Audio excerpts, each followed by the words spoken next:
Step into the ring.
Chill. Grubhub delivers convenience items. Grubhub delivers convenience items.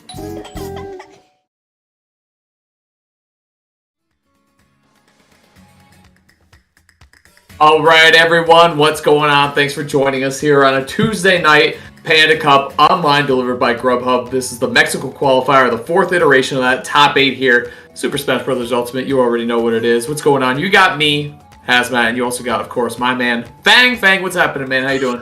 What's poppin', guys? I'm happy to be here, Haz. Mexico, a region I've always wanted to cast. Never had the opportunity to cast any of their players before, except when they've come to the States for, some prestigious tournaments. But now it's just all Mexico out here. We've got some killers in this bracket, some old names, some new names. I see Hedgie in there, who is a Wi-Fi terror. My man is all over those online brackets at all times. We also got old names coming through, like Reggie, if you remember. Prestigious Smash 4 Game & Watch, now turned Ultimate Game & Watch / Piranha Plant player. He also sports a very, very incredible Piranha Plant as well. What a combo. Yeah, it was funny. Before we went live, we were talking about Reggie, and there's one point in time we were both saying is Reggie and Meister were competing for best Game & Watch in the world in Smash 4, right? Like, that was actually a thing. Yeah, for sure.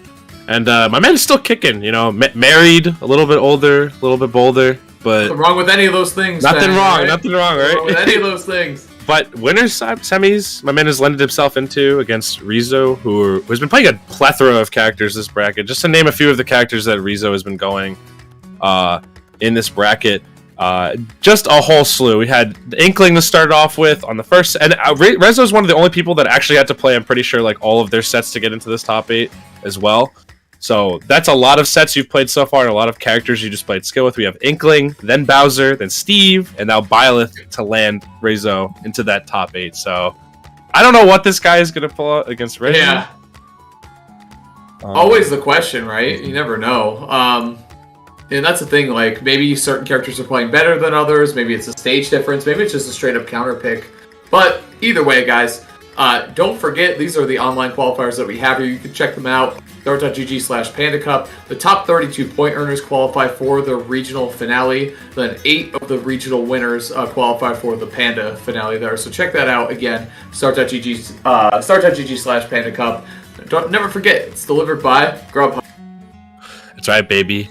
When you're a little peckish, a little hungry, or even if you need some convenience items as well, Grubhub is always going to be there at your back. So we have some messages from them later as well. But guys, yeah, only, I believe, 3 more online qualifiers left. So if you are in one of those particular regions, definitely consider jumping on that. You only have 1 more shot. And it's honestly, pretty generous. If you make even somewhere within the realm of, like, I think top 16 in any of these brackets, you get a fair, generous amount of points. And all you need to be is one of the top 32 point holders across all of these qualifiers, and you get launched right into the regional finals with some of the best and brightest in your region. So definitely don't miss out on that if you still can participate. And we got the leaderboards right here as well.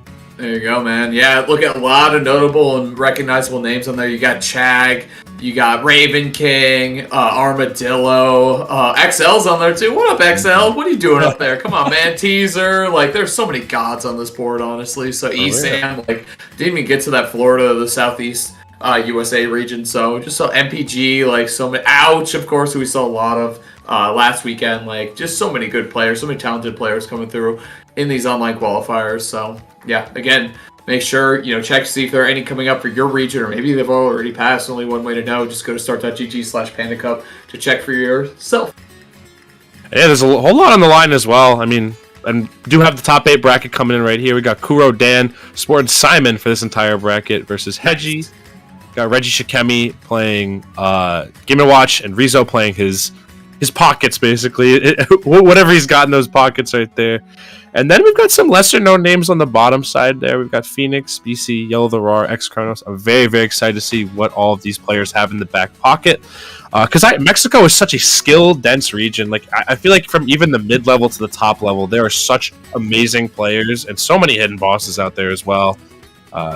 For sure. Arguably one of the best regions in the world right now, I'd say. Yeah, definitely. I actually saw, it was an interesting post that Light shared, and it was about how Japan has just dominated so many majors this summer, which is insane, obviously, because you think of the talent that we have in North America, including, obviously, so much stacked Mexican talent. Mexico, through the United States and Canada, just so stacked, it's like, and so many more players, right, going to these big USA tournaments. So Japan proving out to be on top it's kind of insane, honestly. I think the more we go on, the more we're kind of living through this renaissance of Smash Ultimate. So, but obviously you're going to be looking at the Mexico region here today. Maybe find some, more hidden bosses, or, revive an old one too.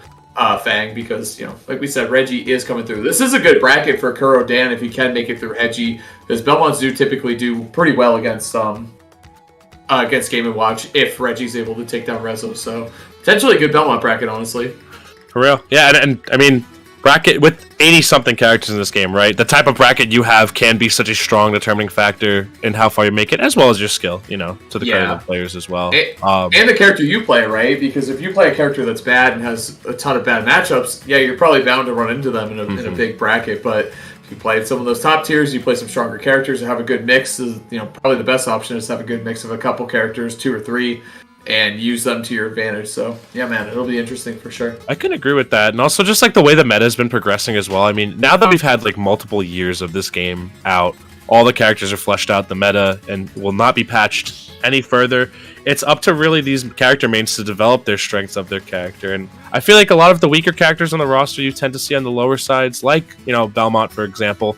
You can't be bad playing those characters. You have to be skilled. You've had to be through. You've had to have gone through a lot of trials and tribulations to still want to play that character and still want to be out here. But we do got the stats on deck right here.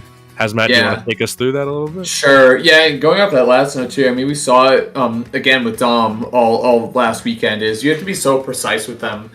And for a couple different ways. One, with your offense, if you miss any KO confirms or anything like that, you can easily, you might never find another one, right? You might never get that opening again. And same when they're recovering in disadvantage. You know, we saw against Anathema, right, who had this huge big punish game. Dom made one mistake and was KO'd at 0, so it could just, yeah, absolutely definitely happen. But look at the 8th seed against the 4th seed, both of them making their way through here. Looks like Hedgie does well against Belmont typically too, so it'd be pretty interesting to see how this goes, which way. So I played this matchup a little bit. Oh, yeah, okay, it is Robin. Especially at the beginning of Ultimate, and Belmont likes this matchup quite a bit. You can play at a good range around Robin. Cross is good in this matchup, and also Robin's pretty slow, has to typically kind of commit to get around your stuff. So, potentially could be a good match here for Kuro Dan. Now, let's see. And just to note as well, Kuro Dan does have a set on Hedgie already. I believe back in 2021 these two had played. So, I guess maybe some offline or some online tournament. But Kuro Dan did manage to try him 2-0 pretty solidly, so we're going to see what Hedgie has learned since then. And you did say one of the main characteristics of this matchup is Robin's pretty slow ground speed and how it's going to be a little bit hard for Hedgie to kind of pin down Kuro Dan and just get the advantage popped off we love to see from Robin. Yeah, for sure. Same side, though, Robin does, especially when they have the 11 sword on deck. Can deal a lot of damage and good base knockback, which is so important against Belmont. I like these backwards crosses from Kuro Dan, too. Definitely an underrated tool in their kit. Yeah, I mean, given the speed of it and how quickly it goes, plus just how linear of a tool it is, it seems to be dealing with the diagonal arc that Arcfire comes in at pretty effectively. I also want to make note that Kuro Dan has been leading off with a lot of these down tilts to breach through, but Jesus, that Thoron coming out right there. Oh, up B. Catch right there. Not enough knockback, though. Oh, there you go. Gets the conversion the other way. Kuro Dan. The pickup right there was... Uh-oh. I mean, you always got to be ready, right? Oh, yeah. Oh, with them especially, like, if any of your projectiles are out, you need to look to convert off of them. That's like one of the saving graces, I feel like, of Belmont, is that he does have a bit of time to, like, alley-oop for himself if those win conditions do line up favorably. You know, it's not at a split second. And in, you know, a format like online where you're going to be trying to play a bit more defensively a good amount of the time, I feel like having more time is nothing but a benefit. Good little turnaround uppercut there. Oh, you can combo. Oh, it was so close. Almost comboing off the cross. Such a key thing with this character is get those follow-ups. Here we go. Speaking of follow-ups, here comes Hedgie. It's funny because both these characters, I feel like, are known for their ledge trapping as well, in a pretty similar way, like Holy Water and, oh, jeez. Alright. Oh! Thoron again, sniping? Oh my god, the book, too. My man was about to become a literary genius. Oh my god, and using these, like, discards so well. Actually gonna take it right there. Kuro Dan having no jump after getting sniped out of the air by the 11 sword right there. That was crazy. I get something set up in the corner now. Oh. Up smash? No, okay. That's the tricky thing, is like if you don't move with your Holy Water and your opponent SDIs, you don't have a whole lot of time to convert off of it. This isn't week 1 anymore, you know what I'm saying, Pang? People used to sit there and take it, which was dope. Kind of not. I like how you noted before that both these characters tend to operate around ledge trapping very heavily as well. And also, both of them don't really have like the escape tools off of ledge to kind of just plow right through that. Like, they don't have the craziest aerial speed. They don't really have the most forceful, heavy options to really plow through. So these guys are going to have to be quite patient on the ledge once they end up there. For sure. Taking the time here. Oh, from downtown. All right. Conversion there, neutral air, forward air doesn't connect. Now this is trouble for Belmont. See, that was like, you go for the forward air and it just whiffs, and then you get punished for it, and now it could be the game, honestly. Oh my That is the game! God. Dropping the sword! Ooh. The discard out of hit stun actually clipping the jump on Kurodan, and Hedgie's going to be actually going up that game one. And yeah, like you said before as well, like, I feel like it's a lot more detrimental for Belmont if he whiffs in the air, because that Robin has some of the best like air-to-air game out of any of the characters on this roster. Like, that Levin sword hits at such a fantastic angle for the hitbox, can follow up into itself, and given like the hurtbox shifting, the sword is always going to be in front of Robin when Robin decides to use that option. For sure, yeah. Always gotta watch your back here against both these characters. And like, the other thing is that the offstage is so bad for Belmont in this matchup. It's just really, really, really bad, so. Because you can just get bonked on the head at any moment. Yeah. Collision jump, it's like, oh man, geez, what am I supposed to do? They really can, yeah, but it's all good. It happens sometimes. But going down to the last stock right there is pretty even matchup back and forth, so we'll see what Kurodan has. It looks like going for a little counter pick here, too. I believe these are all best of fives as well, since we're in top 8 territory. So Kurodan definitely has more than a good amount of time to try and adapt to the situation right here. But Hedgie looking like the player to kind of pick up the slack and kind of find opportunity in the strangest of places. I mean, we saw how Discard actually took like 2 stocks right there, and that was you don't think that's like a weapon, right? Because like they lost all the juice and the items. All right, just gonna chuck this away, but those throws are powerful, especially some of the tomes, man. Those things have an insane knockback potential. It looks ridiculous too when they hit. Oh, look for the axe conversion. Oh my goodness, look at the shield damage right there. Finishing up with the down tilt too. Shield poking actually, that was very nice. Oh, we would have saw the. I think we almost saw the Thunder follow up into what could have been a crazier combo, but luckily Kurodan breaking out of that before it got too nasty. Okay, actually using the wind rapid jab. I don't know if that was a misinput or something, but you don't want to do that one because the fire one is nasty, honestly. It does like really good damage, good knockback. The other thing is that using the wind tome like that eats away at your up B stacks as well, so you could potentially, especially against someone like Belmont, get ledge trapped so much that you run out of stacks of that book, so yeah, watch out for that one.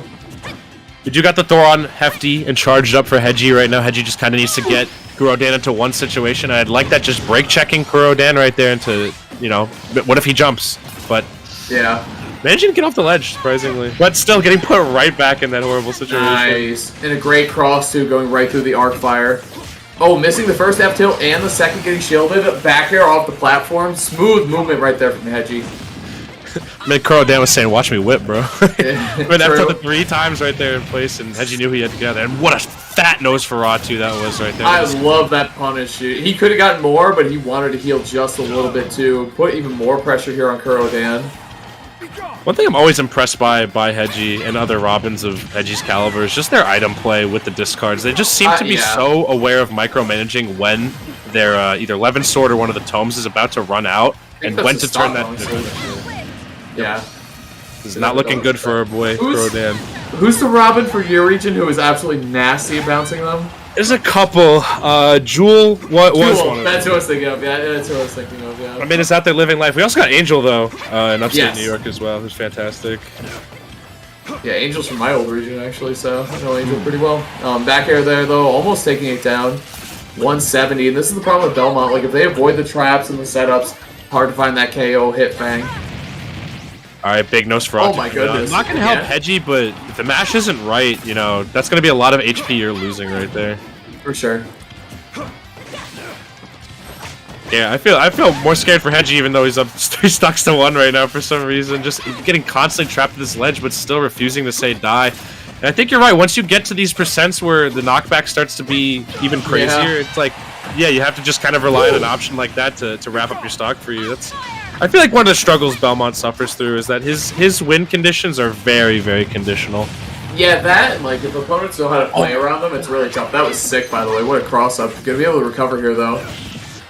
Hitting a double arc fire as a Robin player has to be, like, insanely euphoric. Like that has to be like the most satisfying thing ever. Right. Just take him to the stairway to heaven real quick. Okay, up smash. Ooh, long charge right there too. No faith in the SDI. I like that call out by Kurodan. Well, now hold on a second. Hold up. Wait a minute. Yeah. Hold on.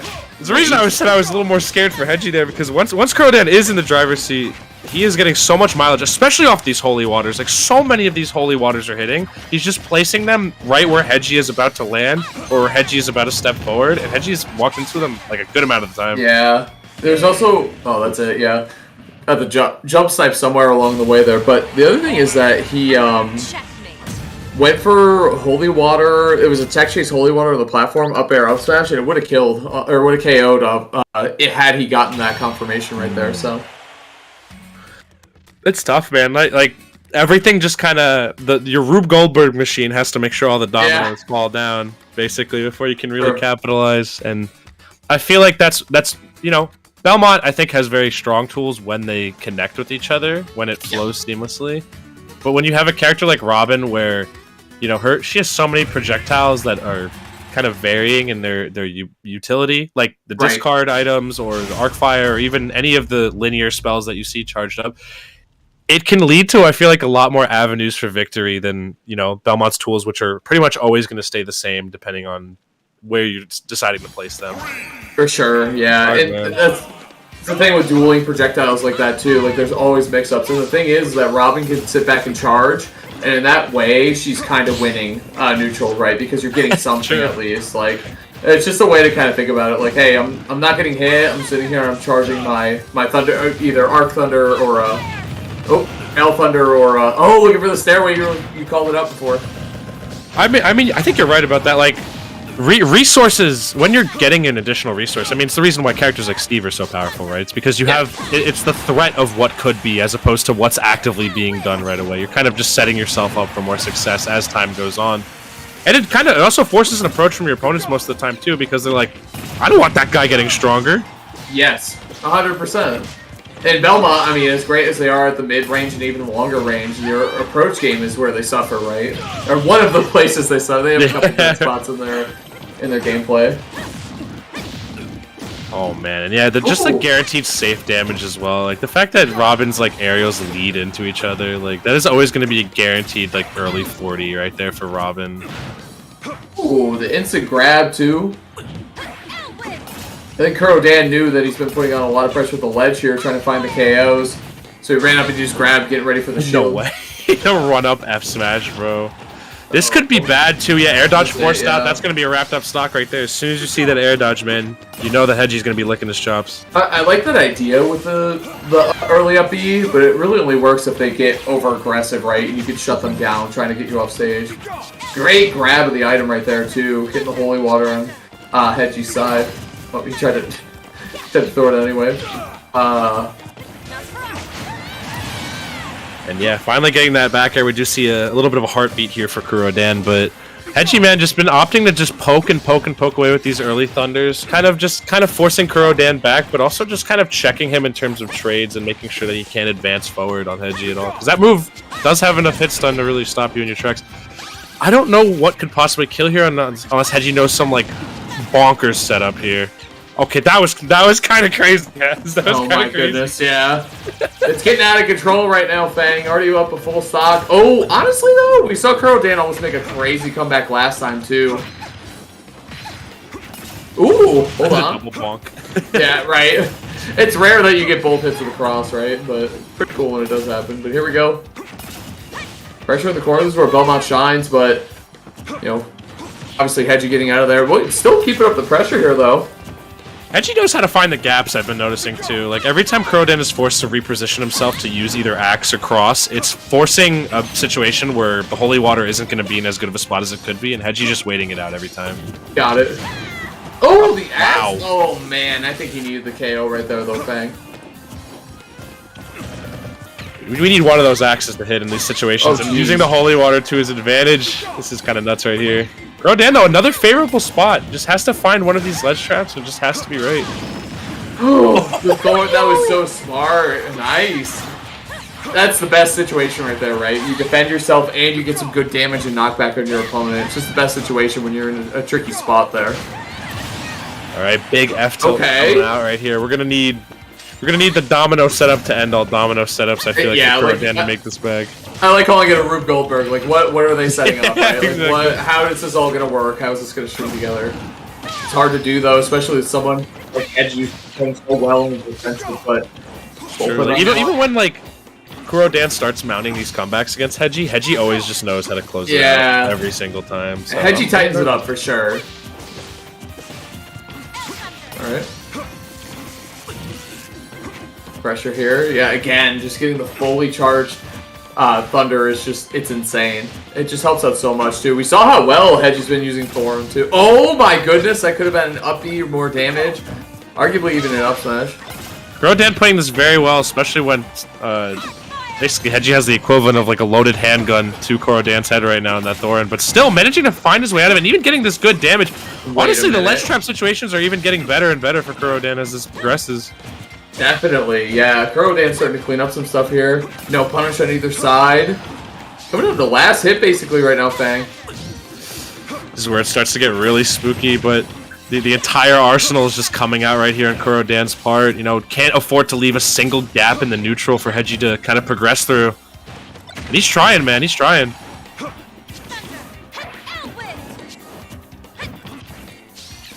Right? That double jump exhaustion right there was terrifying, but Kuro Dan just getting right out of there. Shielding, but oh, nice. They're both taking their time right now, Fang. Don't want to lose this. Look, nice and low right here. Oh, it caught. What just happened? So that hitbox is incredibly active as it comes through. I mean, it's massive, right? It's a massive hitbox. It's super active, and I think Kuro Dan got terrified because of the lingering arc fires in the ledge, so he knew he had to time that get up, or else he would just eat it there. Because if you eat the arc fire, you get basically checkmated into getting hit by the Thoron anyway when you're on the way up. Like, that's pretty reactable right there. Right.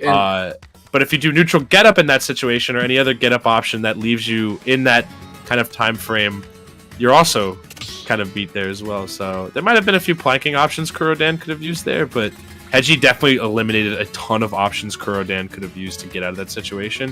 And with the arc fires lingering, your time is you know, your life is numbered at that point.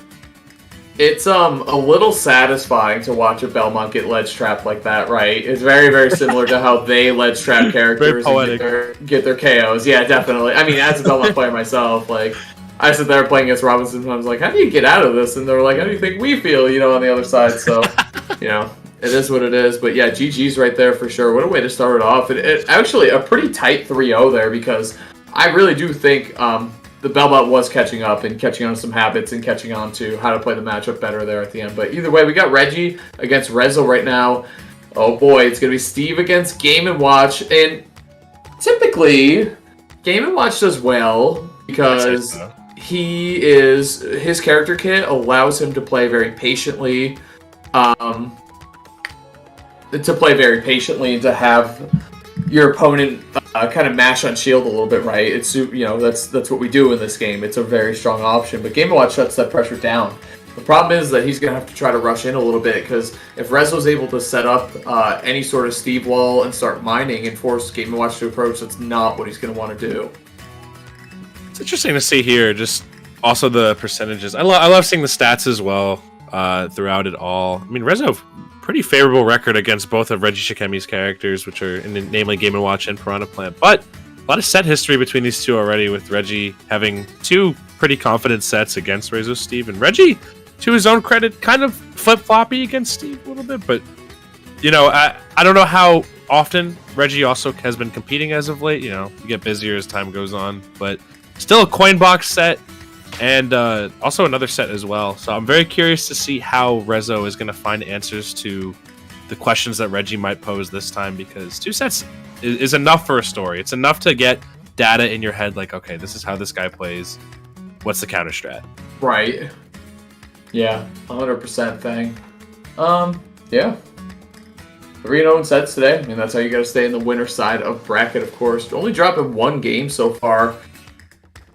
Some nice W's here across the board, too. Yeah. Wow, and like you said, a lot of different characters being used. Yeah, for real. This guy has some deep pockets, so maybe if Steve isn't working out, you know, one of the other characters in the pockets could be Rezo's saving grace here against Reggie. I mean, you can never go wrong with Steve, right? I mean, he is quite frankly, statistically, like the #1 character in this game right now, according to Mr. Barnard's Loop, and that with quite a sizable lead on the rest of the cast as well. So nice. If you put time into this character, I feel like you won't regret it, like, ever. You'll never be like, oh darn, I should have wasted all that time playing Steve, man. Yeah, worst case scenario, you get some valuable experience when you play against some other Steves, right? Yeah. Or he's like a character that is so creative and has so many different options. Oh, well, never mind. We're done talking about Steve. Never mind. See ya. Done talking about that storyline. We're going to talk about Pyra and Mythra. All right. A new character too. We have not seen from this bracket from Rezo just yet, but maybe that's Rezo's like advantage. You know, if you're up against the ever-changing opponent, you won't be really able to adapt to the specific habits one has with the character. And in one set, you know, just a glimpse, a snapshot of competitive Smash Brothers. It's a lot of info to have to digest at the same time. For sure.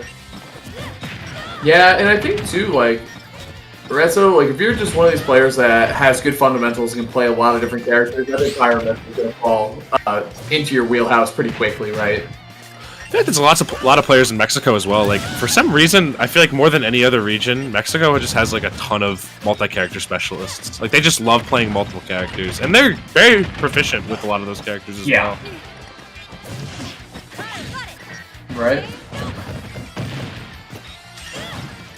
Yeah, it's hard to punish, and my mind was not in up B range right there, so he's just going to let Rezo get that one for free. But yeah, but that was good by Reggie, though, like, just chilling and waiting instead of trying to punish and not getting anything and getting punished afterwards, right? I think a lot of people fail to recognize in this game when they can't punish something, they go for it anyway, and that they actually end up getting punished on their misinformation or lack of knowledge, right? Yeah. So right there, that's one thing fighting games have taught me, man, is that you can't true. always pull the trigger when you're ready to go. Some stuff is just minus or rather way too plus on block. Yeah, setups, man, you know, it's knowing the game. Although this matchup, like, the win conditions are pretty good for Reggie, I'd say, because if you can manage to get Pyra and Mythra into a kind of a skeevy situation where they're off stage, Game & Watch has a lot of tools to really just edgeguard effectively. Right here, the double switch right there into the turnaround up B. Clean, honestly, clean. Crispy. And the double switch, right? So, like, you switch into Mythra, and then your opponent thinks I have to hit Mythra, and then you switch to Pyra. You're like, oh, that was a quick switch. It's Pyra. It's a lot of info to digest. And then they up B, and it's just, that's a quick move that can KO. It's wild. It's powerful, too. You know, having a good reversal on your side, too, is always a welcome sight, for sure. My gosh. Pyra Mythra, though, not quite biting the dust just yet, as Rezo's just trying to milk what he can left out of this stock, but on to Pyra as well, it's going to be a little bit harder for Reggie to get in these scenarios. You know, you've got the high percent. Pyra is a little bit heavier than Mythra. That's sort of huge, especially when played well defensively. Oh, what? The chair? It went right through it? Wild. Yeah, try to move around it. These side Bs are really kind of murking a lot of Reggie's, you know, approach avenues right now. Yeah. I wonder if he knows. That double swap was so good right there. And this might be a stock. Oh my god. I think if Rezo up smashed right there, that would have been active enough to cover, dare I say, the entire platform. Definitely, 100%. F tilt, the spacing is so good. Rezo coming to life right now, Fang, after a shaky first start. Sometimes the clutch gene rears its head, as sometimes it just manifests itself. True. Alright. Another side. That is working out really well for Rezo. Can Game & Watch, he can reflect it, right? With Bucket? He can, I'm pretty sure. It's actually really powerful when reflected as well. Like, maybe Reggie's not thinking about it too actively right now, and he's just... Maybe he's saving it. Potentially. You know what I mean? Saving the info? He is flashing. I don't know if that's because he's got Rage, or there's a full Bucket somewhere. No, there's nothing to absorb, though. So I'm not sure why he's saving. Maybe he's saving it for, like, as a last-second mix-up. He could absorb the chroma dust and stuff like that. That's true. Obviously that hasn't happened. Yeah, it was just Rage. But still. We keep an open mind, though, for the options. Game & Watch, though, like, Chef is such a crazy tool to use because, you know, Mythra doesn't have the easiest time snapping to ledge with her recoveries, unless she's doing it, like, perfectly riding up the page. So Chef is just so good at picking her off, but Rezo's been doing a really good job of avoiding that. Yeah, and Fang, just as we've been talking about it, this one's coming right down the wire because Game & Watch, one of the lighter characters in the cast. Plus, Pyra just hits so hard. Oh, jab lock? That should be it. No, the flame hitbox didn't activate. I think that was actually the sour spot. Man. That F smash. Yeah, because his smashes are ridiculous. Uh-oh. Is this how Reggie goes out here? It's looking good for him now. What? Uh-oh. Hey, what? No way! A little bit of a oopsie, and I see Haz, you got your head in your hands right now, man. How that? Maybe a misinput or the. I don't know how you. I mean, you have to get into the parachute by really not pressing a button after you do the up B, like not a down air and nothing. Maybe my man was scared the of up B. The first up B he did anyways. That's why you watched it again. I said what immediately because he put himself just out of position like 100%. I was like, well, worst case scenario, you hit an up B. Worst case scenario, Pyra gets a KO at 60% against you. You know, and guess what happened? Pyra back air. Pyra back air happened. And with maybe not the greatest DI off of it as well. Even though Game & Watch is pretty late to his credit, that back air also very powerful. But yeah, I mean Rezo just kept it cool. The clutch gene went crazy, and none of the conditions seemed to really fall within Reggie's favor. Quite unfortunate, honestly, because a lot of the edge guarding didn't really happen. You know, you got some jumps kind of picked out by up B, but no like super crazy substantial punishes right here. And you can't let Mythra and Pyra get away with that. You have to kill them.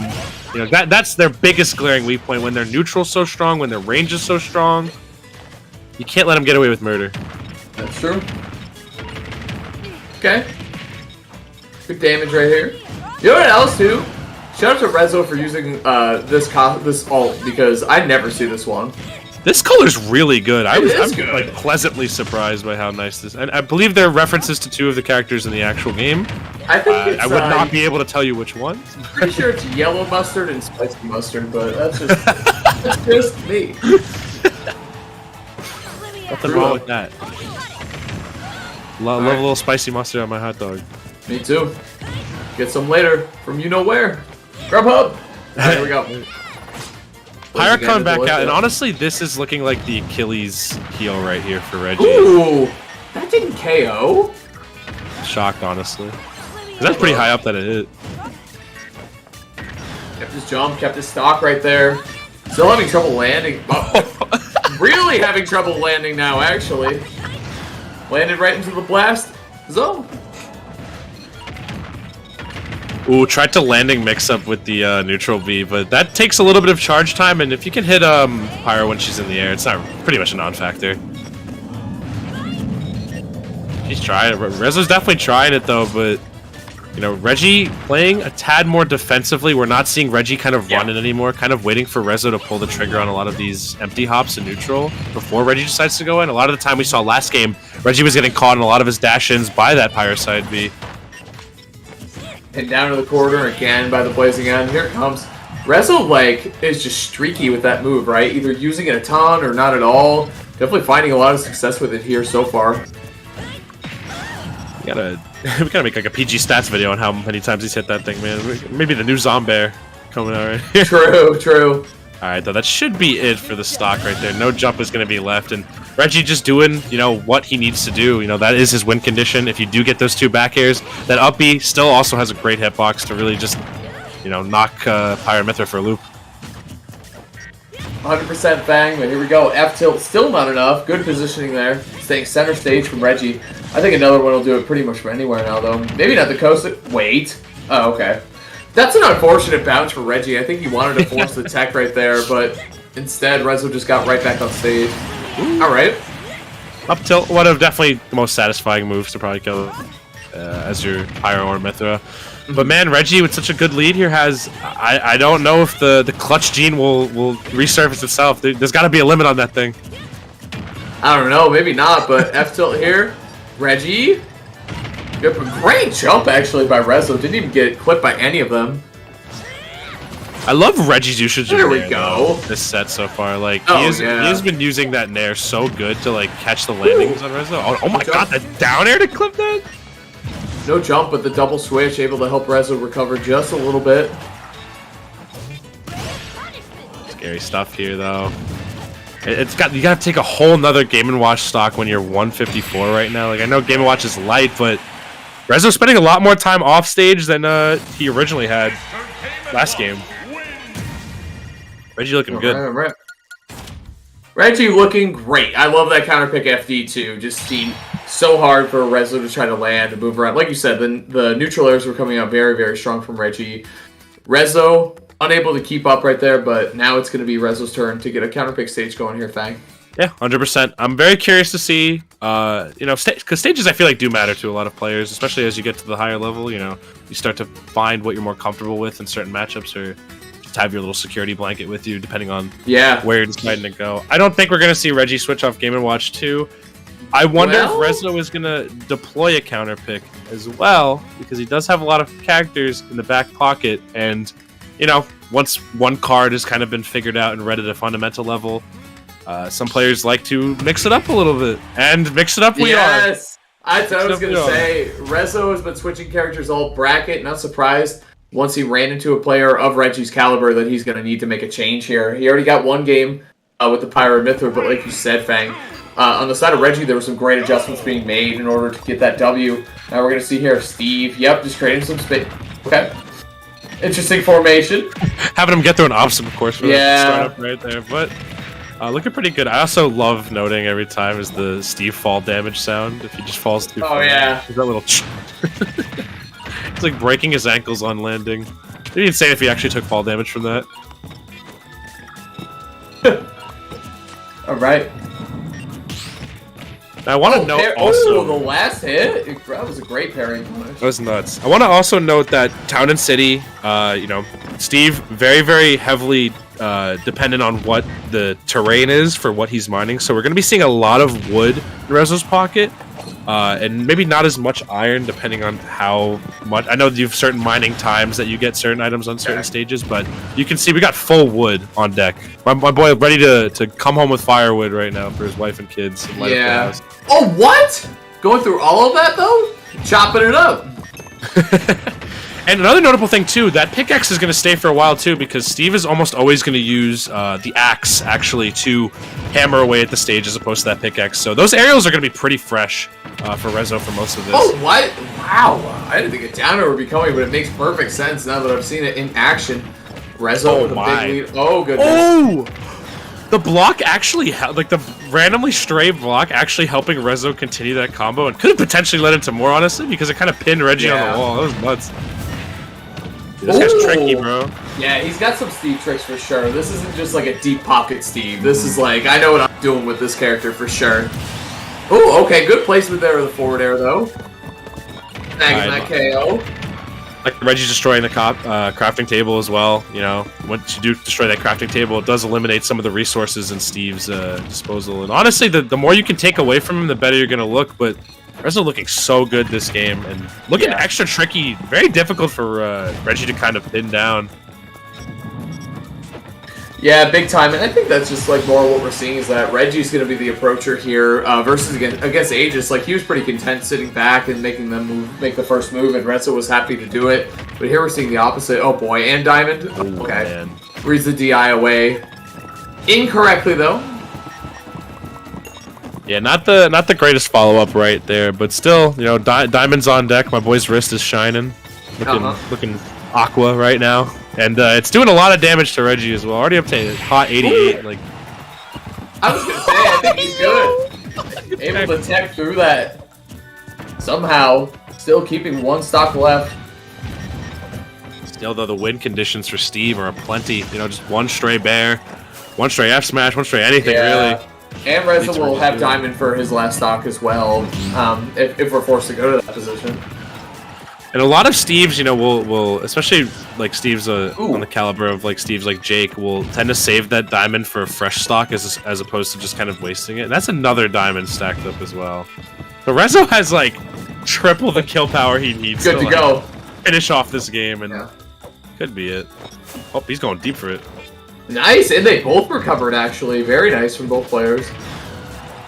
It is insane, like, the places where Steve can recover from, where you're like, I don't know if Elytra will be able to do that, but then the Steve player will just enable he the most just insane recovery. Definitely. A lot of drift on that up B for sure. A lot of distance can be covered. Up gonna do it? Ooh, no, okay. Up certainly will now, that's for sure. Oh, yeah, he went with and spent one of the diamonds trying to close this out because it's not gonna do him any good in his pockets for that, you know what I mean? Bro has like 4 diamonds right now. Yeah, he's ready to go. A whole He's ready, bro. Really, yeah. Get the VVS. He's building the house too. Somebody's out here. Steve is well off, you know? Yeah. Home improvement. Back air, okay. Still though, unable to finish his food right now in Rezo. Reggie's finally starting to find the good range. That should be it right there. Game Watch pretty light. He got ejected, bro. I love that KO screen. It's so funny. Oh, I'm gonna watch it again on the replay. Hold on. I got the replay stream right here. Truly, it's so funny. Why? Like, what the heck? There it is. Cool. Poor Game & Watch. He's just like, he's just getting blasted up by it. Team Rocket's blasting off again, man. Yeah. Well, and with that, we're coming to a very, very important game 4 here. Rezo probably gonna stay on the Steve. Yeah, Reggie, I think started to figure out a little bit in the end, just the kind of range you have to really expect, like really have to respect from Steve to anticipate the mine carts and also just all the other burst / reversal options he can throw out. I think the counter pick and also getting that one game with Aegis really helped Rezo out because it helps everything stay fresh, right? All the topics, all the mix-ups, you can't possibly be ready for that in one game. You know, you need a little bit of time to download. So Reggie on death's door right now, and actually at risk of dropping his very first set to Rezo. Yeah. Well, like we said, Fang, we don't see Reggie quite as much as we used to, but it certainly has been a treat here today. Catch up with him a little bit, see if we can get a game 5 out of him as well. Looking good so far on Smashville, off to an early start. Big damage off that jab right there. And Reggie, wow, okay, Reggie finding a little bit just of a whole new lease on life right here. Is bringing out some new stuff, and you don't really see a lot of people approach Steve with confidence, especially after dropping a game like that. So hopefully we can see some reversals out of Reggie here. Right. Oh, clanking again with the chef. Insanity. Some of these interactions, the clanks and interactions that have been going on this set have been quite wacky. Yeah, they both kind of, they swing or use chef or whatever you want to call it. Oh boy, there goes the stock right there. F tilt, very nice by Reggie. Honestly, a huge lead to work with right here as well. Only 39% online, and a lot of Game & Watch's advantage is just pretty powerful against Steve as well. Like those reversal, like the fact that Game & Watch has that up air that's not as committal as getting close to Steve, it leaves you at a lot lower of a risk from getting like anviled at a disadvantage. And the damage keeps going, and oh my god, yo! This might be a game 5 into another Rezo character counter pick. That's what I'm looking at right now, Fang. Alright, though, caught in a bad place. No diamonds online for Rezo just yet either. Going to Smashville, kind of a good counter pick on Reggie's part, because again, that diamond and iron are not going to come up as prominently as you would have it on other stages. That and Steve typically goes for KOs off the top, right? Like up smash is almost always what I think of, and Smashville has the blast zones close to the side, so you see things like Game & Watch's back air or something like that, able to take it quickly on the stage. And so far, it's looking really good for Reggie. Yeah, 100%. I mean, we also really haven't seen Rezo kind of utilize sharking this middle platform as much. Like now he's finally starting to get the win conditions lined up. Like again, Steve is somewhat of a comeback mechanic character. That was so goofy right there. You had the smash attack, big clank into the immediate roll. Oh boy, and, Reggie read that perfectly. Getting out of control here. Like I said, I think we're going to see a game 5 and potentially another character counter pick here from Rezo, but we'll see. Game's not over quite yet. You know, versatility can be your best weapon, especially against a vet like Reggie, you know? Oh, like, it will take that one game to adapt, but that adaptation comes so quick. Right, minecart. Oh, barely enough to get the KO there on the left-hand side. Yeah, my boy's got the nitro on it now that he's got the gold. He's cleaned up that crafting table, too, if you saw that from Reggie. You up smashed it a couple times just to get it out of there. Alright, though, looking kind of sketchy. One down smash catch on Rezo could be very, very scary. And Chef dissipates minecart so well. This is so funny. Wait. Oh my god, what a recovery from Rezo. You did that so fast, too, but it's still not going to be enough forward smash. Yeah, easy KO here. on Smashville with that much percentage on Steve. Very clean stuff there. Oh yeah, a lot of Reggie. roll reads coming out of Reggie that game. Like an impressive amount, I'd say. Like that nailed him 2 of those stocks. Well, how many changes are we going to see on the side of Rezo? Are we going to see a change of stage, change of character? What are we going to see here? My man is looking like a chameleon out here. He's just changing colors to kind of throw off Reggie off the path just a little bit. But we are seeing a game 5 here, so this is it. So Rezo has to make sure that if he does decide to pull out a different character, it's one that he can close the set out with, because winners bracket, like those sweet like your points that you get from the bracket depend on your placement. So if anything, more than anything, placement matters most in this qualifier bracket, as opposed to who you're beating. Most brackets, it's who you're beating that looks more impressive, as well as your placement. But here, especially in these qualifiers where you're trying to make it to the next leg, your placements are going to matter most. Definitely, yeah. And we'll see. I mean, both these players have been fighting very well so far today, including in this set. But now we're going to see game 5. It is going to be the Steve again, Fang. Let's see what happens here in this game 5. We do have Rezo on his counter pick, PS2, which will help Steve out a whole lot more in terms of resource management. I know I've been talking about the entire set, but gosh dang it, that stuff's important for this guy. It is he needs really that stuff, important, man. He lives off his land.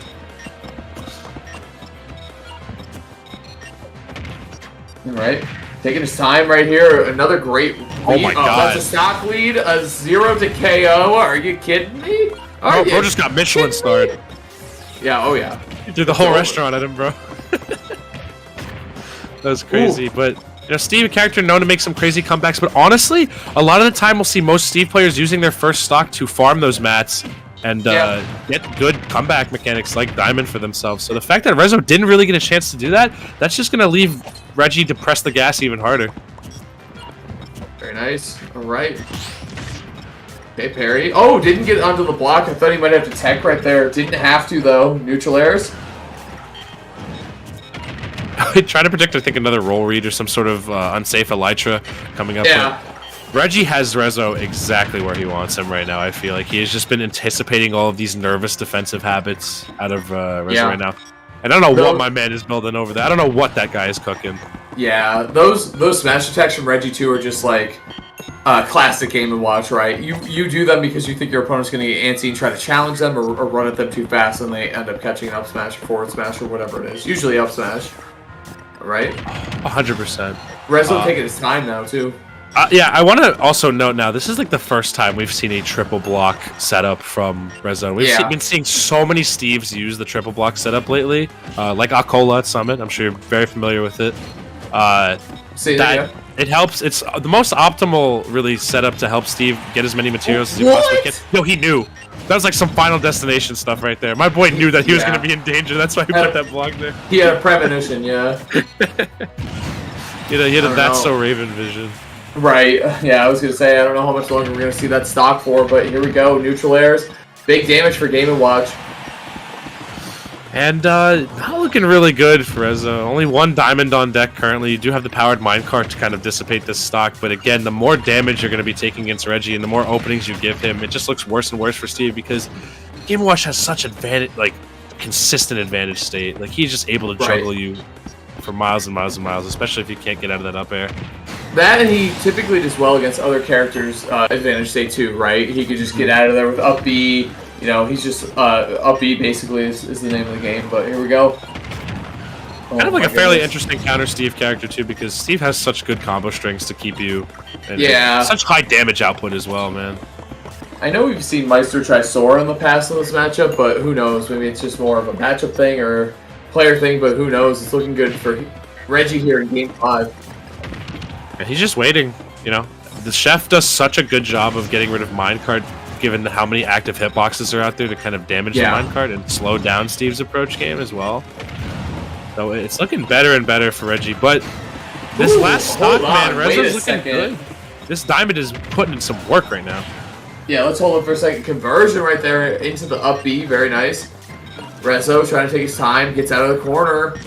This is only 1 or 2 good Steve hits away from stealing the set thing. Yeah, for 100. It's almost scary how terrifying this is. But still, another great read. Man, he got so many down smashes that set. But Reggie taking it into winners finals over Rezo. Man, that was a good set.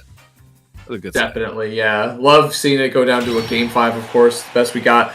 Again, it was just the character counter picks and the stage counter picks and how it all kind of rolled up into the summation, the final game there, going in the favor of Reggie. It's good. Like I said, it's good to see him back, honestly. I haven't seen Reggie in a while, a few years at least, so it's good to see he's still playing, still rocking the Game & Watch and doing well with it. So very clean stuff there with Reggie. Moving on, staying in winner's side, you're going to have to play against Hedgie, the Robin player, in winner's finals. So I'm eager to see that one, honestly. Like, if there are any two players I wanted to see clash, given who's left in this bracket, I wanted to see Hedgie versus Reggie, because I feel like that would just be a godlike set. Like, both those players so storied, so good in their own right, both online and offline.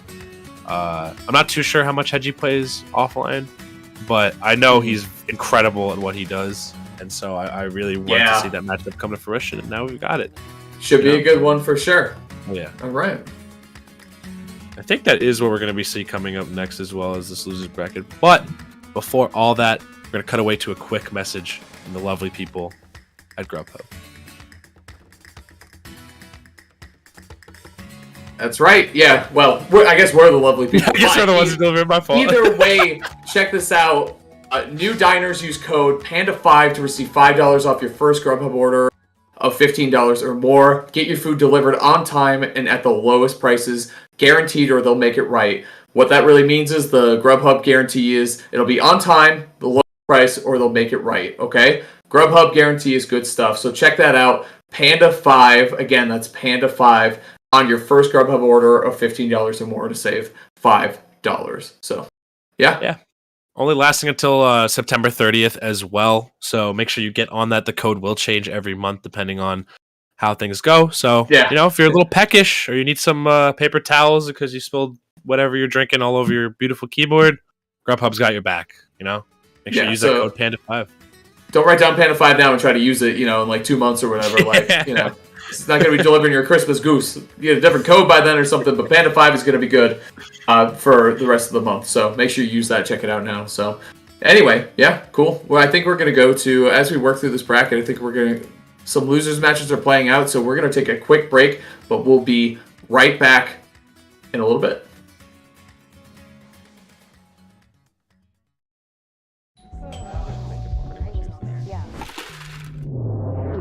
Grubhub delivers convenience items. Grubhub delivers convenience items?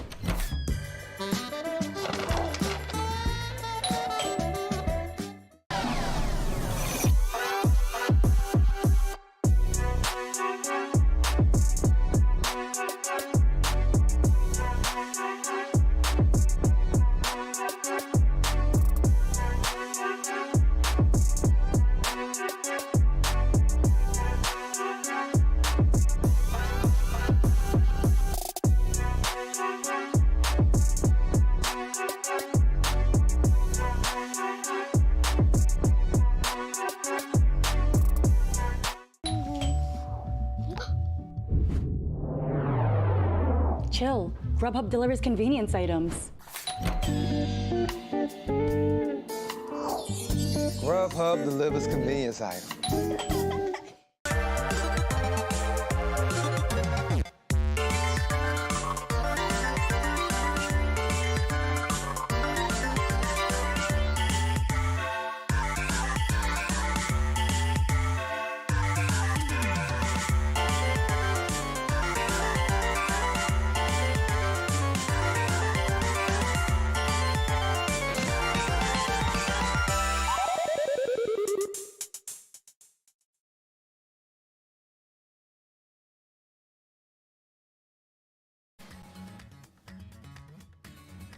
What is up, guys? Welcome back to the Panel Cup Mexico Qualifier number 4.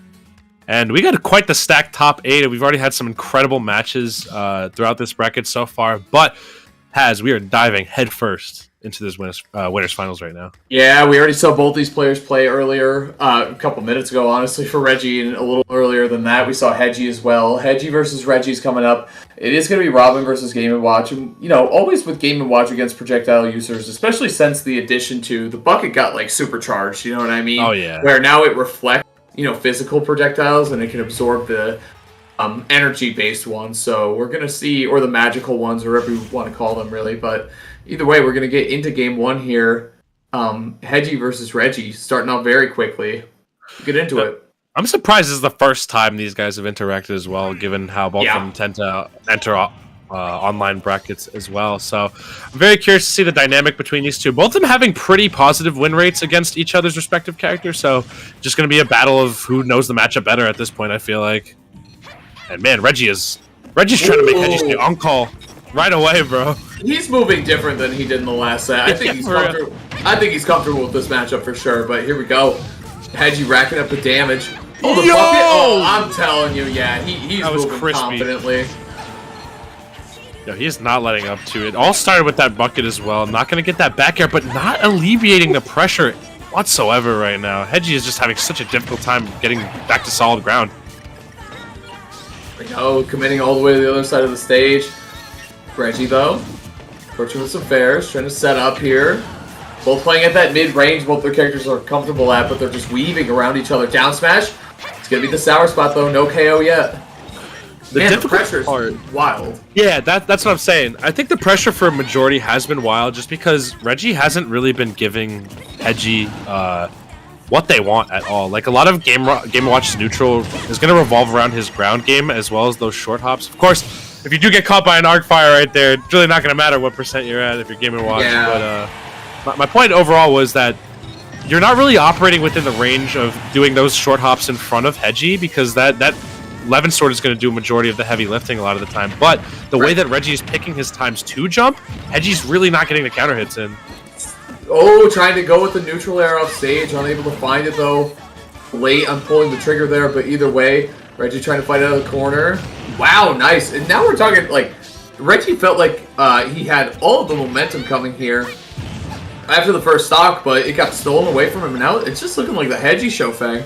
Yeah, I totally agree, Haz. And I feel like it's just the hit confirms here, right? If you do get that arc fire lined up, you're going to be able to follow up with that Levin Sword almost immediately, like every time. Like, you're going to have such a consistent win condition. And being able to get those stocks at really early percents, that's all the more benefit to Hedgie as we see an excellently placed back here, taking that second stock.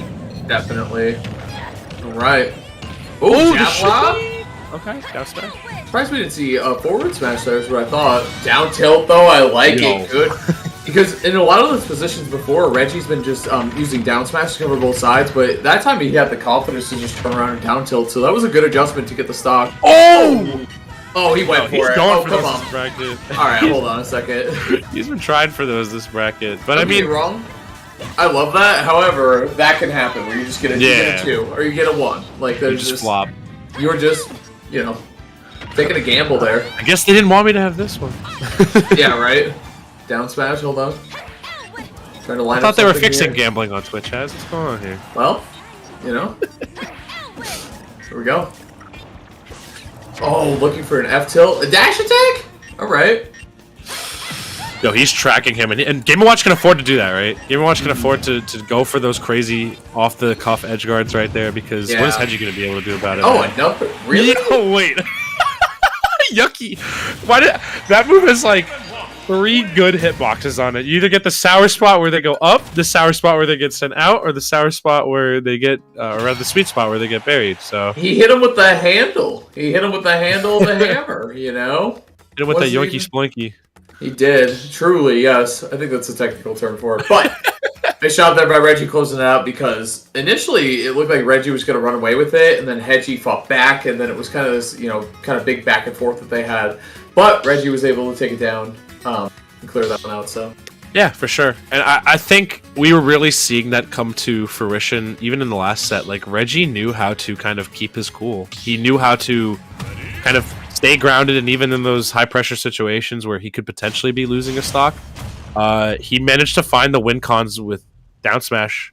Even the last set against Rezo, like every single time he was in a sketchy spot. I mean, you have to be used to like being at kill percent. I feel like if you play Game & Watch, that is the life that you're going to be living. You know, exactly. When you're at a good 80 or 80 plus, like that stock might be, you know, gone within a moment's instance. Yeah, and at that point, like, he has so many good defensive tools in his kit, and like the way he can play so evasively or at a good distance, like it all adds up in his, all adds up to he's a light character, but he has some good options under his belt. And just like that, we're seeing 100% already racked up on, nearly 100%. There we go, racked up on Hedgie. Unanswered. I feel like we've seen Reggie come out swinging like this a couple times, especially the last game. He really does know how to ride that momentum, right? I mean, he just has had such good punish game the entire time, and I feel like it's because he's been setting himself up this early. It's been helping him kind of clutch out those last stock situations this bracket. Right. He's not letting up too. Could have been a big punish opportunity right there, but predicted that Hedgie was about to go to the ledge there. Right. Build a 170 on Hedgie right now, refusing to say goodbye. Oh, that could be so scary because of that discard. If that arc fire hit, that could have led to so much more. That was such a smooth spot dodge around the arc fire. That was so clean. And it was I don't want to say a big gamble because like it worked out for him, but if he got hit by it, it could have been really bad. But here we go. Okay. Oh, in the shield? Vibe check. For real. Here we go. Again, these arc fires doing a good job here, chunking away at the shield. Surprised we didn't see down smash right there, because that can also break the shield as well. Yeah. With the arc fire in that spot. Oh, that was cute. That was a little cute. But cute, not enough to put Hedgie in a bad position once again. We do have that Thoron being charged up, but Reggie ready for it. He is ready at a moment's notice to bucket that. Right? Up air. Oh, good air dodge there, too. Avoiding the very active back air from Game & Watch. I feel like the emotional warfare too, like a lot of the situations, Reggie is going to try and check with the bucket a lot of the time. But again, great placing. My man is like so consistent with these down smashes. Yeah, the coast to coast too. That KOing from the other side of the stage was so good. Got just enough charge on it to make it work out. Reggie again looking like he's going to run away with this game too, Fang, but Hedgie is a fighter. He is a fighter. I mean, we've seen him clutch out a lot of situations too, or just have such good leads. But I feel like Hedgie is a player who also plays best when he has the lead. When at a deficit, we've seen lots of almost pseudo comebacks, especially in the Kuro Dan set. There, we do see that thunder into back throw right there. Robin's kill confirms are nutty. The fact that she just had so many cool ones at her disposal, that you're able to grab someone out of your projectile hit, like that's nuts. Man, the ledge trapping is so good on the stage for Game & Watch. You can see the setup with the chef, and then you can cover the top with any of his good aerials, back air, neutral air. Like, he has a lot of options there. It's so good. Yeah. The also sketchy thing here for Hedgie is that the out-of-shield game is going to be kind of iffy, Yeah. The fact that Game & Watch is so short, and the fact that a lot of, the anti, counter-shield play is short-hopping, Game & Watch is going to be under that the entire time, and my man hit him with the chair. Yeah, those were two KOs, too, that barely KO'd. You had the F smash on the second stock and the third stock being the tilt. Either Reggie really, really knows the percentages well, or he's a good enough idea, right? Like, either way, he gets the credit, though, for taking the stock. If he wasn't 100% sure, he was 100% sure it did work after the fact. So, nice job by Reggie. Taking down a very dominant game, too. I don't know if Hedgie has another character. He's a Steve. Going over there. Steve? He has a Steve. Who doesn't have one these days, But I think we're going to see him rocking with the Robin this entire set. I couldn't imagine why not. I mean, this is a character that Hedgie has found the most success with thus far. But man, Reggie's just options. Like, my man is not relying on like one or two win conditions and just down smash. Like, he has used down tilt, F tilt, edge guarding, down smash. Like, my man knows exactly what moves to use and what times to use them super duper well. Definitely. Right. He's not threatened. He just goes right in. No, he's not. He plays at such a good range, right? Like, that little burst option he had worked out so well. And again, we've seen so many of these Alright. The super burst option, he just keeps going for it, but hey, it's not getting punished until this second, so between back air and dash attack, those are the two main options that Reggie's going for to fight around these projectiles, but so far, Hedgie's been shutting it down pretty well, Fang, here in this game 3. I was going to say, this is the first game we haven't seen Reggie with like a super dominant first stock. Yep. And that could help Hedgie a lot. Almost actually getting the stock off that back throw right there, which is kind of nutty. Yo, big down smash coming out from Hedgie. That move is crazy strong. Hits from both sides. You have to be scared when that move comes out. It's so active. Okay. Back air. Oh my goodness, it didn't connect, but there you go. He does find the connection eventually to get the stock. Very nice by Reggie. Good edge guarding there. Just tying it right. Not letting Hedgie get too comfortable with the lead, right? I cannot believe that whole Arc Thunder got stuffed out. Yeah. Right, that was kind of wild. And that would have been a huge opening point for Hedgie right there. Okay, though, but falling up air, really good startup as well. You don't tend to see Game & Watch air dodge out of hit stun too often. Nah, it's usually the up B, right? It's got to be like a little bit of a fear factor right there. But pretty even Stevens as far as, you know, stock and percent counts go. And also neutral. Like, these guys are just looking for the crack that'll break the dam into this huge, huge lead. For sure. For the dash attack, can't find it. Trying to respect the down smash on shield. Neutral air, alright. Oh, nice idea right there. Trying to slip up the ledge with the arc fire. Unable to do it though. Forward tilt, not enough at this point.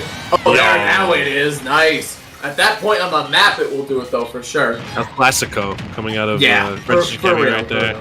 Yeah, we haven't seen that confirmed in a minute, but when it hits, I know. man, chef's kiss.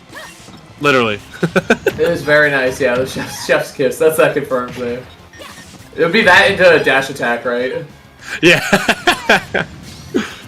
Here we go. Weaving around here with Reggie, it's always a threat. Like, is he gonna bucket now? Do I try to punish the butt? Oh my god! Goodness, the timing on that was immaculate from Reggie. He really just stood there. Yeah. That's crazy. He waited. That was so good. And in those situations against Game & Watch, just get away from him. It's just too scary, you know? But I understand, too, like, you have a deficit you're trying to make up, and if you can get that punish on that forward, or that up smash, maybe something can start happening, but either way, Reggie moving on, didn't drop a game that set into the grand finals on the winner's side, so very nice. Good job to Reggie there. The Game & Watch, it's been a minute since we've seen him, but he's still looking as crispy as ever. And Hedgie now is going to fall into the loser's final side of bracket, awaiting some other results to come in. So just some updates from the loser side of bracket. Kuro Dan is still in and playing after going Game 5 against the Yellow Rar, who is a Pikachu player. So Belmont Pikachu is traditionally a very, very tough matchup for that character, if not straight up their worst matchup. So, yep. It's interesting to see Yellow the Rar also go Pikachu. I mean, Yellow the Rar, probably a very apt tag for a Pikachu player. But we actually saw Yellow go Sephiroth through most of the bracket. The only time we saw the Pika come out was against Reggie Shikemi, ironically enough. But we do have the match between Rezo and, I believe, BC still going on to see who is going to be fighting Kuro Dan. So, while that, heads underway, we're going to have a quick break for you guys. But don't go anywhere. We'll be back pretty soon.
delivers convenience items. Grubhub delivers convenience items?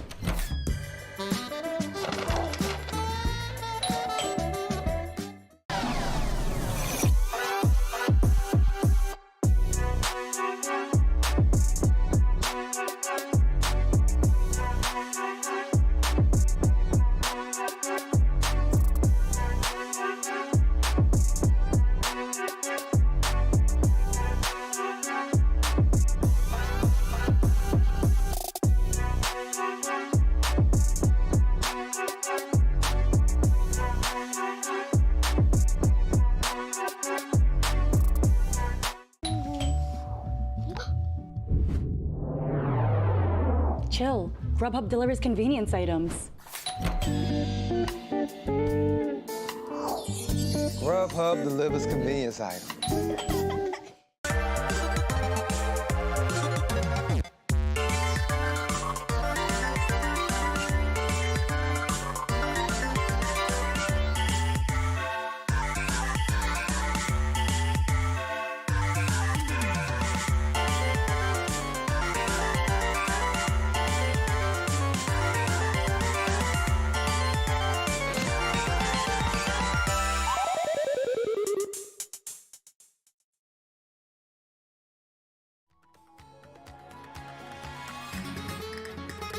All right, everybody, welcome back. Panda Cup online, delivered by Grubhub, of course. This is our Mexico qualifier number 4, coming through the top 4 Super Smash Bros. Ultimate. What's going on? You got Hazmat, you got Fang. We're going to bring you through these next couple of sets here. Already a bunch of really good ones under our belt tonight, too.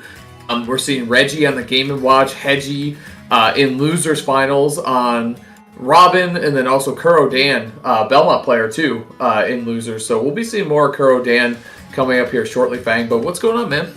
Talk to me about it.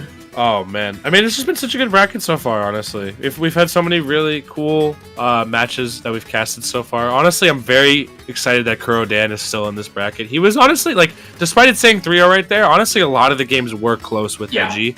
We were seeing some very stellar Belmont gameplay as well, some very patient setups right here. Curious to see who wins versus Rezo and BC, because that's been game 5 for a minute now. I believe it's been Steve and Fox, if I recall correctly. Oh, really? Well, Steve Aegis as well. We had, Yeah, it looks like just finished actually. So yeah, Rezo going to be taking it over BC right there. We did see Fox Steve for the first few games, and then Rezo took 2 games with Steve against the Fox. Then we saw the switch to Aegis for BC. Got a win on that, and the Steve cleaning up game 5 against the Aegis. So yeah, nice right there. Yeah, cool. So all these, the top 4 that we have left here are all players that we've seen on the stream today. Rezo obviously using a ton of different characters. Aegis and Steve on stream already today. You said Bowser too, right? Inkling, something like that. Like all these crazy characters. And then Kuro Dan, I think, pretty much solo Belmont. I think Oh my god. Yeah, which is crazy. What's up? It's a lot of sets, bro. Look at how many. These two have played 11 sets lifetime with each other. Oh, yeah. And these are the last 5 sets as well. That's insane how many. I mean, have found an enemy in each other within the Panda Online Cup qualifier, but also the Smash World Tour Online qualifier taking me back to that, man. That's crazy. It's an interesting matchup spread here, too, because you could see, you know, of the last 5 sets, Kuro Dan was able to take the first one against Palu, which is traditionally not a great matchup for Belmont. It's like, it's okay, honestly. There's worse matchups for sure. But then you see Steve against Belmont, which I like that matchup for Belmont. I think they do a great job. Hearing is that like, Belmont is like a pretty good anti-Steve character. Don't get me wrong; they still get, you know, you get hit one time by Steve and you're going to lose a stock, right? Like, that can still happen. But that exactly. So it's not that unique to Belmont, right? But losing those 2, and then it looks like he beat. He was able to win a best of 3 last time they played the Steve versus Belmont matchup, and then there's also the Pyra against Belmont, which is a tough matchup for sure. I think Mithra just dominates the pacing of pretty much any matchup that she plays, and Pyra can come in to close out the stock. So even though Belmont's pretty heavy relative to the rest of the cast, it can still get cleaned up pretty easy against Pyra. I mean, she's just so fast, right? Mithra is just blinds Yeah. Belmont with speed. A lot, if you can just hop over a cross or two, get one neutral air in, and get your fairs linked to each other. Also, the edge guarding situation could be a little sketchy too. I mean, Chroma Dust is such a good move for offstage edge guarding, and especially that it hits diagonally and downward. I believe you can differentiate the hits too. You can have like the little multiple Chroma Dust, or you can have the one big blast. That's right. Yeah. That's some scary stuff. Yeah, Royal Punishment, right? Can't punish this is what we call it, because she's so fast afterwards. Yeah, Punishment and Chroma Dust, and then also you got to keep in mind the what's it called when she? Oh my, it's right on the tip of my tongue. When she rolls through an item and Foresight. Foresight, there it is. Yeah, it's like I know it's right on the tip of my tongue, but I couldn't get it. Either way, it's gonna be. Coming up here, Rezo, watch the Foresight here for sure. Because a lot of times as Belmont, you like to have cross out because it can come back and interrupt your opponent's advantage state. But against Aegis, if they wait it out on Mythra, they can use the Oh, okay. Right. Not ready for all the hits there on the uppercut from Belmont, but yeah, luckily multi-hits can be the saving grace of Foresight. I don't know if exactly Pirate Mythra can act at a Foresight very quickly. Sometimes it's just a happenstance thing that happens, and if you're in the wrong place at the wrong time, you're gonna get hit by it. But still, Kurodan not starting off too poorly right here. Already getting the Pyra switch off, which definitely should be a little bit easier for Kurodan to manage in theory. All right, the axe to force an interaction here. Getting out of the corner. Oh goodness, that neutral air almost connected. Honestly, it might have been a stock. And wow, the cross plowing right through that. That's going to be something that Rezo is definitely going to have to look out for, since Pyra is left with nothing but the ability to shield and run away, basically, when she's without her sword. Right. There you go, going back to the Mythra. That's the other thing in this matchup, is you can just switch and then win neutral and get Belmont off stage or get him in a bad spot and then switch back. Oh, the F smash though, almost KOing. Nope. Ooh, had the right idea, wrong execution, unfortunately, and that's going to give Kurodan a second lease on life. Triller again here. Oh, the down air up B, almost going to KO. I love hitting that. It's very satisfying. Yeah, it's been good since the game came out, but there we go. First stock going to Kurodan. Okay, down tilt. Ooh! Oh, nice, covering the tech in. Oh, if he got that F tilt, he could have comboed off the cross afterwards too. And right here, it feels like Rezo's just having a hard time getting anything going, like having a hard time getting any momentum or anything. Like Kurodan is just shutting it down. Yeah, now that Kurodan's afforded the luxury of a lead, we are going to be able to see Kurodan kind of just play a little bit more defensively and kind of leave the onus on Rezo a lot of the time to get in. But excellently placed up tilt right there to take that first stock. Yeah, that was smooth movement as well. Maneuvering around the Belmont first and then getting the up tilt. That was nice. The classic again. Though. Very, very scary situation right here for Rezo. How do you get out the ledge? I guess like that, but still, Rezo's got quite a little bit of work to do. It has to nail one of these punishes if there's any hopes of getting anything started up here. Yeah, Belmont's really good if you give him a couple extra chances, for sure. Especially in the recovery, their disadvantage. Look at those two. Using that up B, frame 6 out of shield, and it does 17 damage. It's really, really nice. Really good get off me option, which they need very badly. My boy probably has that insane super score on the SATs. May not have nailed the first or second time, but the third time, right? That score is going to be crazy. For sure. All right, blazing end, trying to create some space here. The cross to cover the air dodge away. I like that. Nice. Kurodan is constantly setting himself up with opportunities to take these stocks. If they're not getting the stock off, at least they're keeping Rezo in disadvantage, which can be really hard because there's only so many jumps you have. Right, up B, oh, it doesn't connect. Honestly, if that last hit connected, the one that launches, it should have done it, but Rezo really needs to be careful here, Fang, because now an up B will certainly KO, or an F tilt. Okay, nice job. Yeah, looking more and more favorable as we go along for Kurodan right here. And just able to capitalize off of all these stray hits as well. Like, and the Holy Water interactions have been quite wonky. They've been either hitting shield or one of Pyre's projectiles, but the fact that they're landing on top of these platforms, where Rezo has been kind of retreating to in times of peril, it's been working out really well for Kurodan. Oh my! Oh, that was gross. My man got baptized. Oh, you can tell they play against each other. You know what I mean? And that's a classic. Like just the nervous air dodge in, right, on something when you're getting hit by. Oh my goodness, that was so good. What do they call the Nomi levels or something like that? When you like know when you have experience, and therefore you kind of like level up your punish game because of that experience, especially with one particular player. Right, So. that was insanity. Because you gambled so much. Like if he air dodged away, like he's just had a disadvantage. You know what I mean? But it was air dodge in. Like that was just a really good understanding of that situation. Is what I'll chalk it up to by Kurodan. Great game one by the Belmont. Yeah, looking crisp too. Rezo missing a lot of punishes though. Honestly, like a lot of whiffs on Kurodan's part were not really dealt with adequately. Maybe just because of the trying to land hits with something like. Most of the time, neutral air will be your main startup in those kind of scrambly situations, or down tilt. We didn't really see a lot of grounded tilts coming out of Rezo to pop up Kurodan, more so just kind of fishing for those stray aerials here or there, because they can lead into a lot for Pyramithra. But if you're not really hitting those in the right situations, and you're just letting Belmont survive longer and longer, it's more and more opportunities for him to land chip damage on you with those projectiles. So. For sure. Yeah. I wonder if we're going to see... Rezo 2 has been going to so many different characters, and certainly has the stuff with other characters to get this win against Kurodan, but I don't know. We might see the switch to Steve. It just looked like the character Rezo has been really the most comfortable with. I feel so. Right, in this deep bracket, we've seen just the most success with the Steve. A little bit against Reggie Shikemi, and pretty much carried the entire set against BC to keep Rezo afloat in this bracket after that very tense Game 5. Both these players actually coming off of very tense Game 5s as well. So this bracket is crazy concentrated in skill level with each other. Absolutely. Yeah, I think... Oh, okay, alright, it is going to be Pyramithra again. Okay. Give it up. But, Game 2 coming up here. Let's get into a Fang. Let's see what happens. There you go. Alright, Town and City. Alright. Drop the good luck, too. I like that. The good luck, have fun. Always got to drop the GLHF. Oh, yeah. Even if it's not GLHF. Well, do you know? Could lie. I'd definitely be not dropping it sometimes. You can engage a little bit of tomfoolery.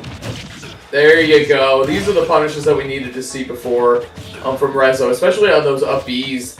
You gotta punish them from the Belmont. You can't let them get away with that, because you're essentially letting them just reestablish themselves. Oh, that could have been a huge punish on the platform.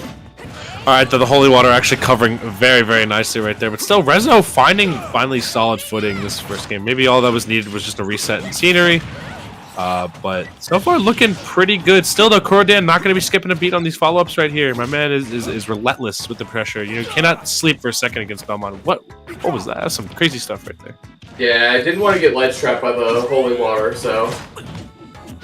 You can see Rezo's just holding on to it, too. And I mean, that Holy Water has been so good for Kurodan, too, right? So just disarming him and just making him play neutral without it has been pretty nice, but you lose those good... Okay.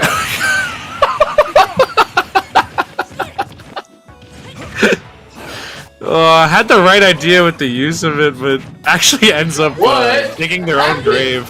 Did they throw it downwards? Because, yeah, Holy Water can hurt you, for those of you who don't know. It can still hurt you even if you have it in your own hand. It's indiscriminate. Ooh. Yeah, I would say the cross is always your friend, and Holy Water is sometimes your friend, right? Sometimes Holy Water has a mind of its own, and it'll just betray you, depending on how it interacts, right? Ooh, looking for the up smash anyway, that's a good idea. We're almost seeing like an air of confidence with Kurodan. Like, we were seeing a little bit more fast-paced stuff against Reggie.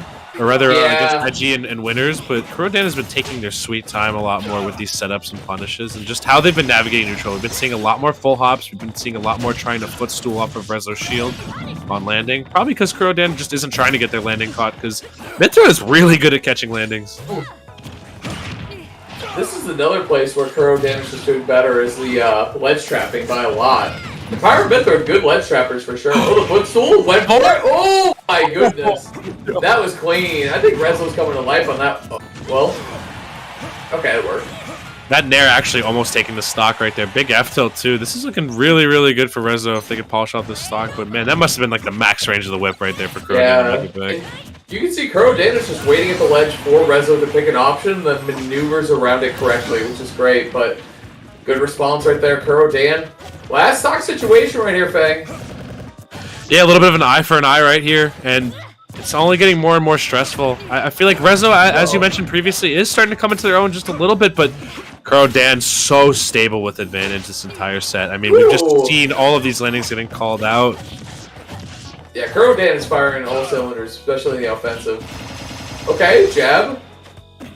When you're blessed up with like such good air and ground speed as Mithra, you know, you're gonna want to land on stage a lot of the time, especially when you're coming back. But there's even more inherent risk in going to the ledge as well, because Belmont, as you've mentioned previously, really good ledge trapper as well. So it almost makes it a no.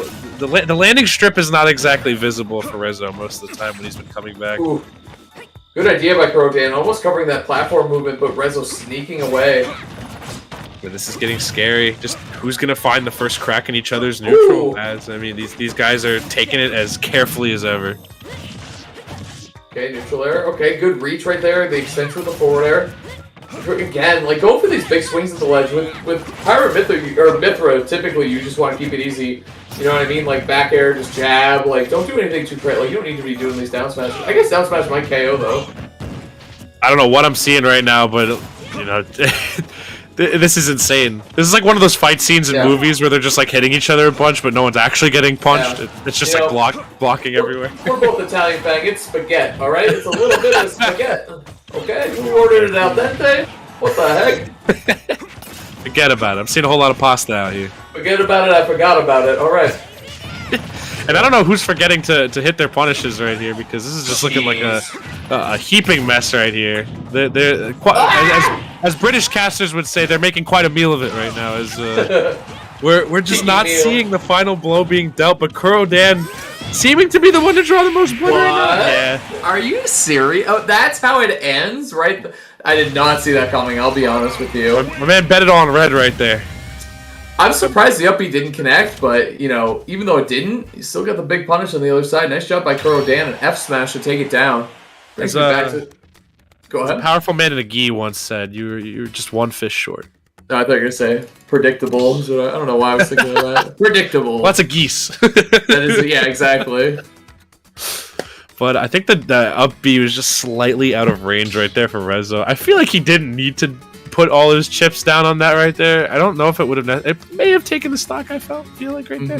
But when you have, you know, a little bit of recovery time and Kuro Dan reading it with the dash back right there, his goose was cooked. It was over at that point.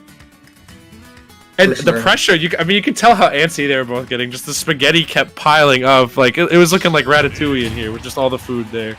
It was just too much, bro. Too much food. Too much dip on your chip. And Rezo was the first to crack there, unfortunately.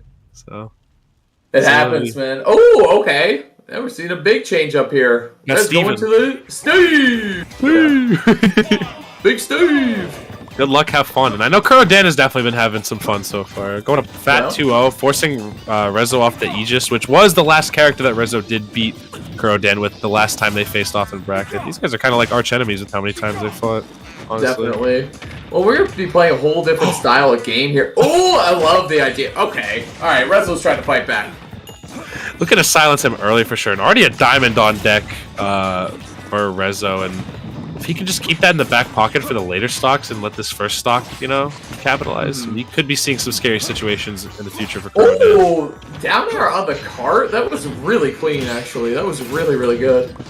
Remember the time Kuro Dan down there off the minecart? True.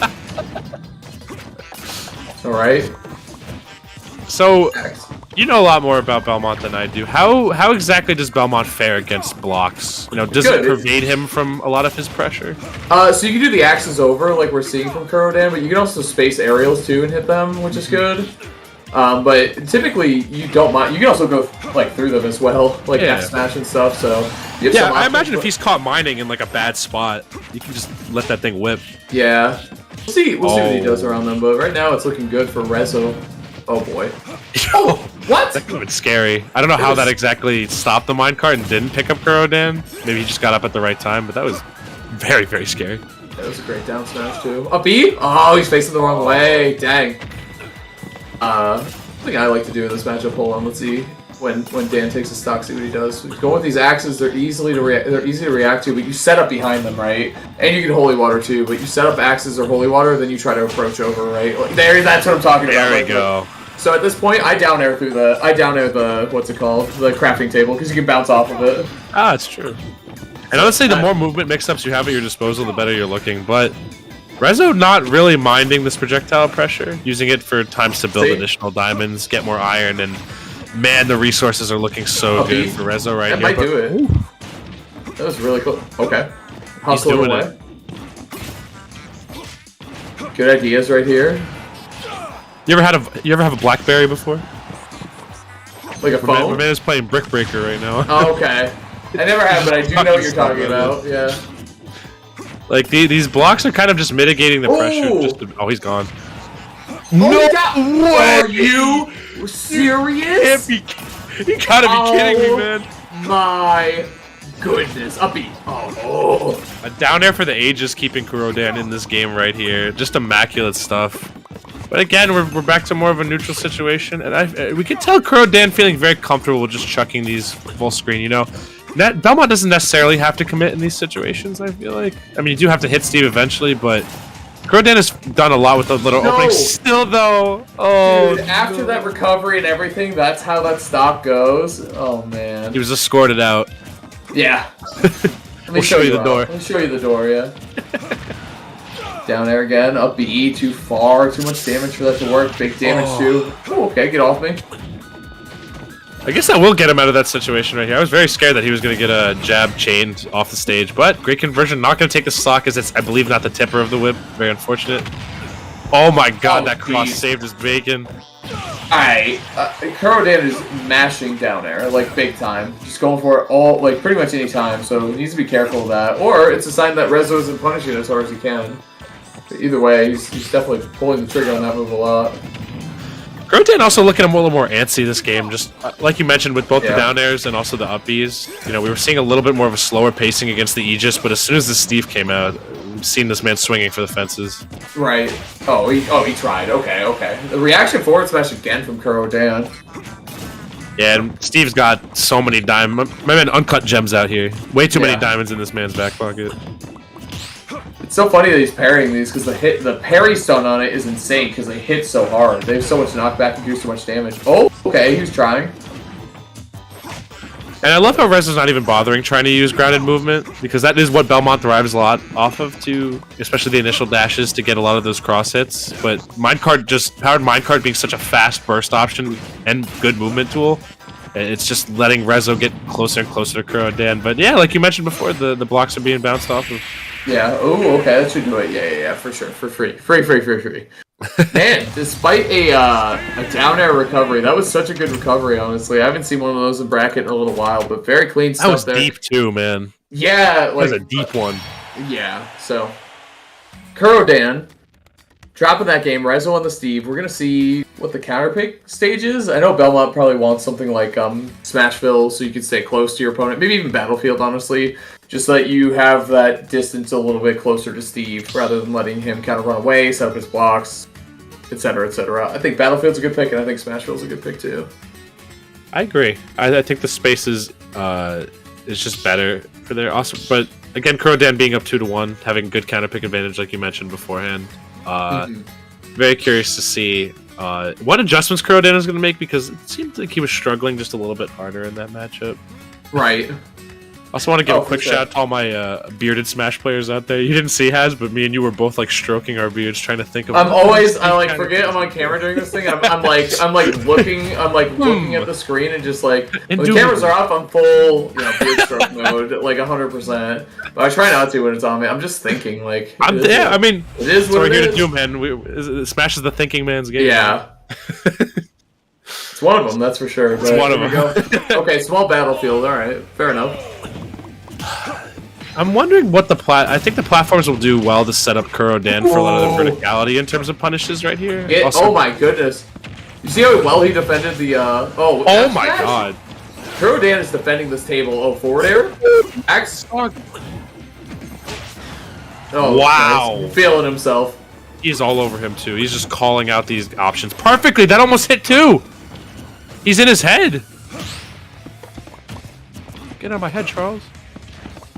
There you go. See, Yeah, it's man. fun. He's enjoying his Don't do trampoline. it. Don't do it when he's farming, though. Oh, that is several down airs. That does not do a lot of damage on the crafting table as well. No, it doesn't. No, I think it only does like 7 when you hit it anyway. It doesn't do a whole Crazy. lot. Alright, though, we do have the butter tools. We got the nils on deck as well. Rezo came to play. Uh-oh. Oh, this could be bad. TNT? Oh, the setup was unreal right there. Cool. That was so cool. That was a great setup, yeah. I've never seen that setup before. The ledge trump into the pressure point. That was so sick. I swear, every time I cast this game, I see something new. But Croden cleaning it up, not letting it bleed too much. I thought he might up tilt there or something. Oh, F smash, nice. That's it. Can't afford to be kind of dropping the lead like that. Like, Croden gonna be playing a more chip-heavy game a lot of the time, unless he can get those big advantages like we were seeing on that first stock. But Rezo off one hit, man, has been so lethal. And he knows how to keep it going, too, even during the ledge trap situations. Uh-oh. Jeez Just a quick 80. Just a quick 80. No big deal, really. Whew. Nothing to fret about, but being so close to the stage here where one diamond back air can end Crodan's stock, and you're seeing how careful he's being, just jumping out of the pressure right here. He knows, you know, what could be at stake for him if he decides to land incorrectly. Mm-hmm. Man, there's just so much on the screen to keep track of. Nice. That was a good scoop right there. Again, you don't want to give Belmont second chances because that's when they capitalize with their rage or they run away from you again. You have to play catch the Belmont all over again. It's not easy to do. Nobody wants to play that game. Yeah, it's tough. It is not fun. Not fun. Alright though, Rezo, finding so many of these up tilts, Crodan's got to start being a little bit more evasive if he wants to get out of these pressure situations, but just the block placement and also the minecarts have been kind of forcing jumps out of Crodan constantly, and it's allowed Rezo time and space to move in. What? Yo. The Where was the pressure plate? detonation? That was I the heard old the pressure Looney Tunes plate. right there. What happened? The way the Nah, TNT he got came- hit by the launcher. Are we... Is this going to be a reverse 3-0, Fang? That's what we're looking like right now, because, I mean, Rezo has all the momentum in the world. For real. Like, my dude's a bullet train right now. And that minecart just isn't stopping getting mileage for Rezo. Like, we saw Rezo kind of experimenting with how to close space between him and Crodan earlier with the minecart, just for using it for strict movement. But that in tandem with the block placement has been kind of forcing Crodan to take to the sky, and Rezo's able to get under him with up tilt so consistently now. And it's been kind of lethal. Crodan needs to start finding answers to this pressure. Maybe go either... I mean, he does have the counter pick advantage, luckily, of being up 2-0 earlier on, so we could maybe see some bigger stages, some greener pastures. But that was Crodan's first counter pick right there. Are we going to see a small battlefield again, or are we going to see a bigger stage? I don't know, I'm curious. Yeah, bigger okay, stage. PS2, yep, okay, that makes sense. The widest stage, which is honestly probably better for Crodan in this situation. Maybe. I mean, Maybe. So it depends, right? Like, the thing is that Rezo's going to get more opportunities to mine and get his materials, but the bottom line is that doesn't really matter if you don't do much with them, right? True. Yeah, I mean, like, Crodan in this set, we've seen him play most comfortably when he has that range to kind of work with and get those fat reads off on Rezo. But when Rezo's been so good at closing in the space, it gets difficult, and man, these air dodges in have not been it. Oh, again? Oh, he blew up the TNT, though. Again? Alright, well, he seems to have found the answer to that setup in terms of just wait. You know, go back off stage. Pressure play won't hurt you. Ooh, I like the idea with the upbeat, but a little ambitious there. Rezo now, big stock lead. Is this going to be a reverse 3-0 after a character counter pick? Definitely could be. Oh, this should be a stock, right? Or Tip smash, yeah, if you tipper it. Oh, I don't even know if you have to tipper it, honestly. Alright, though. Big one right there. Honestly, he needed that shield break. Yes. We've seen what Rezo has done with a lead and also just what he can get off of one hit. Very, very scary stuff for Crodan right here. How does Belmont get out of these two? His airspeed ain't that good. No, it's terrible. It's gotta go. It's gotta go. That's the worst thing about them. Like, getting hit, it feels so awful. You just have to sit there and eat it sometimes.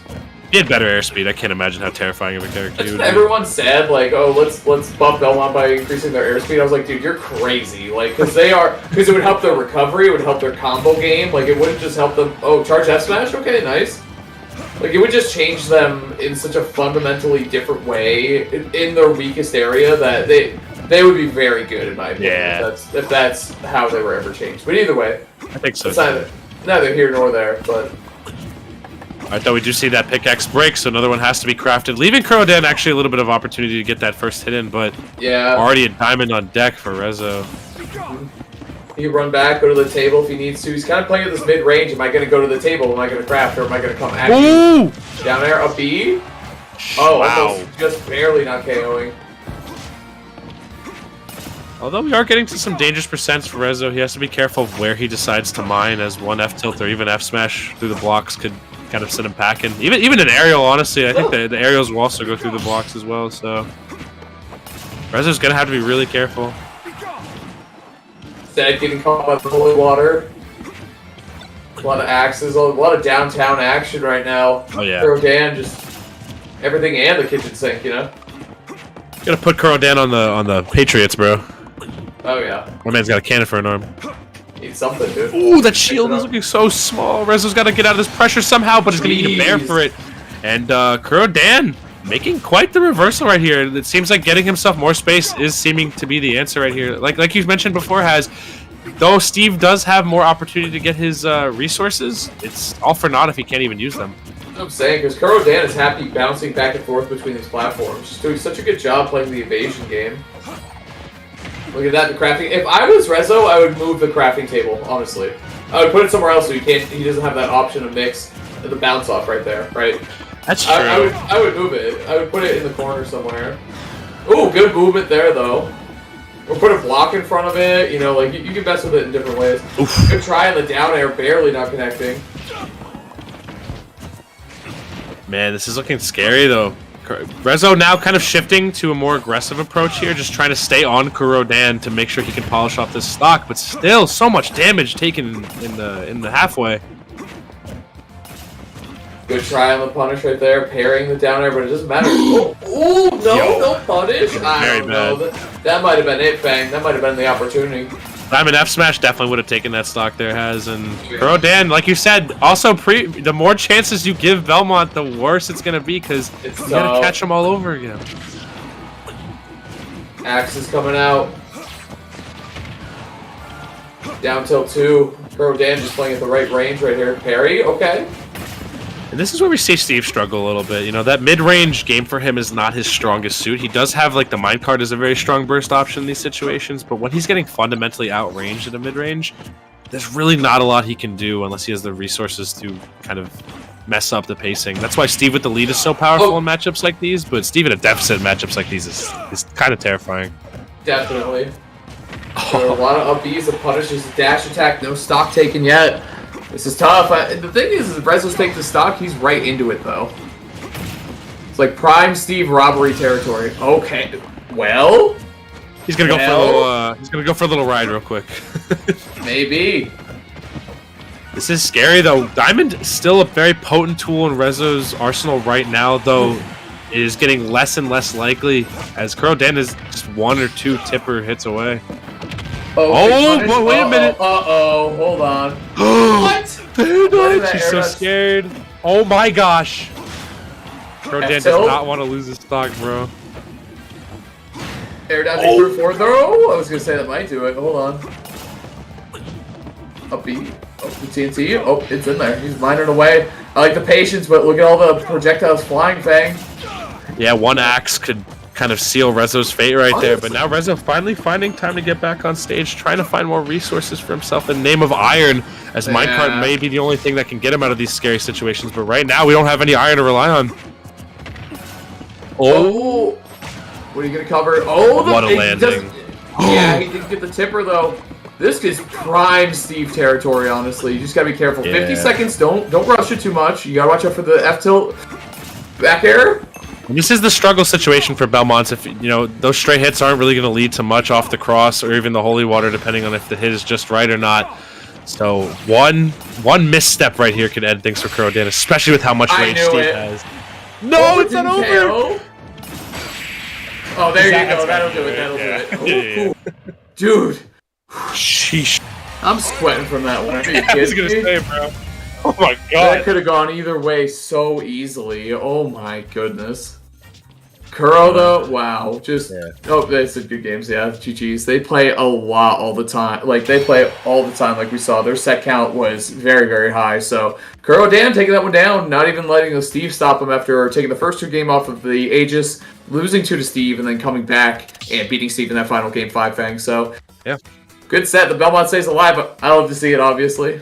Yeah, I mean, you don't really see too many of them surviving this deep into most brackets as well, honestly. Like, you've got a lot of talented Belmont players out there from across the world, but, you know, they're very few and far between as the meta has progressed, unfortunately, as many prominent players have left the character, but ones that are still sticking on, man, are they good.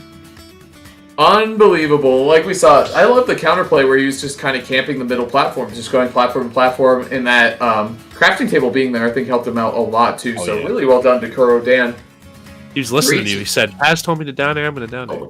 Yeah, true, actually. I did say that a lot. I mean, anything to help their, even if it's kind of a silly option, like anything to help their disadvantage, if it's one additional thing, it's good to look for. But, you know, obviously... Steve kind of can't chase that either, you know? He doesn't really have an option quick enough, nor, you know, enough hops to really get up there. He kind of just has to wait for the ball to come back down again. So, kind of... Yeah, it's like what we saw, yeah. Mm-hmm.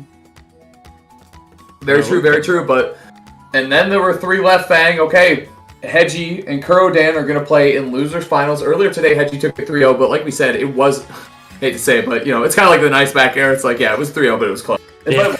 And there are a lot of pickups on the side of Kuro Dan. And Kuro Dan is playing amazing, by the way, after that last set. So he's heating up a little bit. Interested to see what Hedgie brings to the table, though. That's what I'm saying. It may have taken just maybe a little bit of time for the engine to warm up for Kuro Dan, you know? Yeah. So some players are like that. Some players are just kind of slow starters, but if they manage to survive long enough in bracket, they get going like crazy. But we're going to see if Hedgie is able to snuff out the holy water flames that Kuro Dan has been bringing to the table. And Hedgie's been looking very good too, honestly. Such good composure, such insane, you know, setups as well.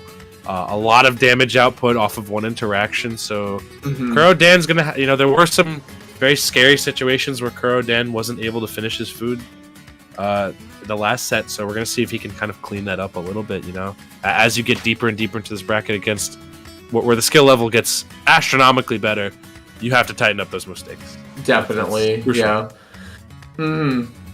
Yeah, man, I'm curious to see how both these guys are gonna play this matchup because. If you're Hedgie, you got to be feeling pretty okay because you won it the last time you played tonight. But with Kuro Dan, it's like, oh, I lost to him, but I was playing well enough, obviously, to clutch out a Game 5 in my last set. So I think, if anything, Kuro Dan has some speed, some momentum built up here a little bit. But either way.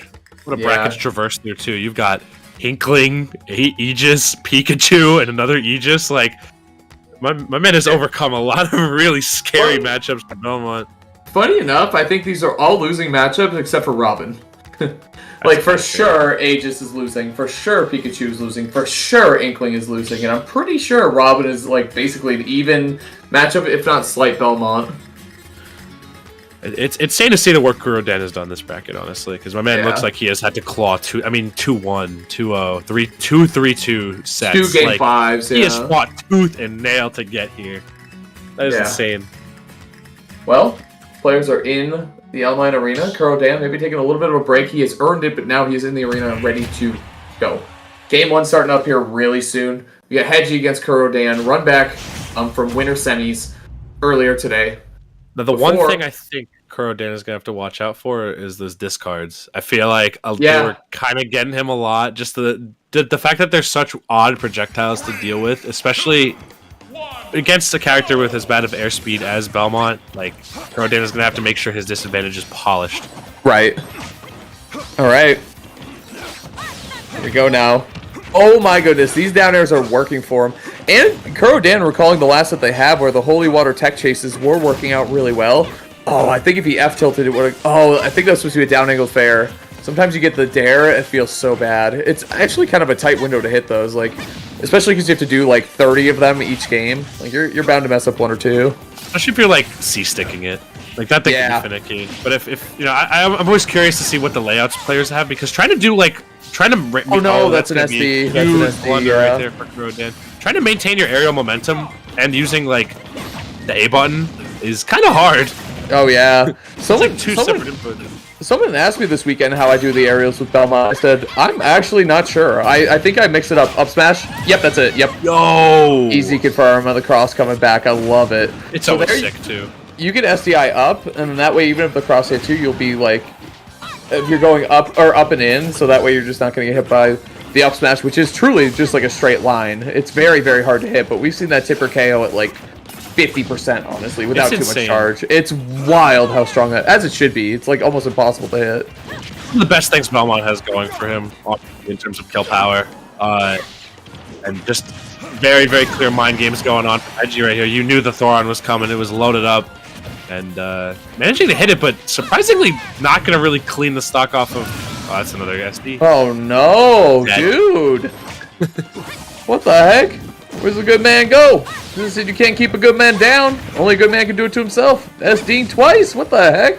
Good men have to work hard, and we're seeing if some of the mental fatigue is starting to build up on Kurodan just a little bit. I mean, you are getting deeper into this bracket. After so many game 5s, you know, your thought process starts to become a little bit hazy. Definitely, and those SDs are uncharacteristic. I feel like Kurodan has been very consistent with his recovery so far tonight. Looking for a neutral air, good idea.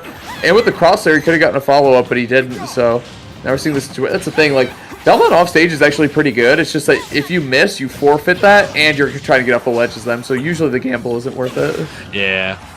Still, though, I mean, you got to go for it against a character like Robin, you know? Yeah. Her ledge hang is also very, very good. You see how she positions herself. It's going to make it very difficult for a lot of those holy waters to clip. But I like that Kurodan is respecting that and not standing in front of the ledge, because Robins love to do fair off the ledge, like Hedgie just did. Up smash, yep. Yeah. I like that. Doing the run up smash, trying to catch them, because people usually SDI like up and away or up and in. So if you DI, if you're doing that, you can run up and up smash and still catch them going up. So it's nice. Decent opportunity here, though. I like how many up tilts Kurodan has been hitting. Honestly, I feel like that move is so hard to hit with Belmont. It is. It's also one of my favorite animations in the game, though. It's so cool. It's not very good though. Like it's okay. But like he has up B, and it doesn't hit on the ground, so you kind of just use it to anti-air people, which doesn't happen a ton. You know, in that position where you might as well up B because it's frame 6, and I forget which frame up tilt is, but I'm gonna look it up. Anyway, what has to do with that?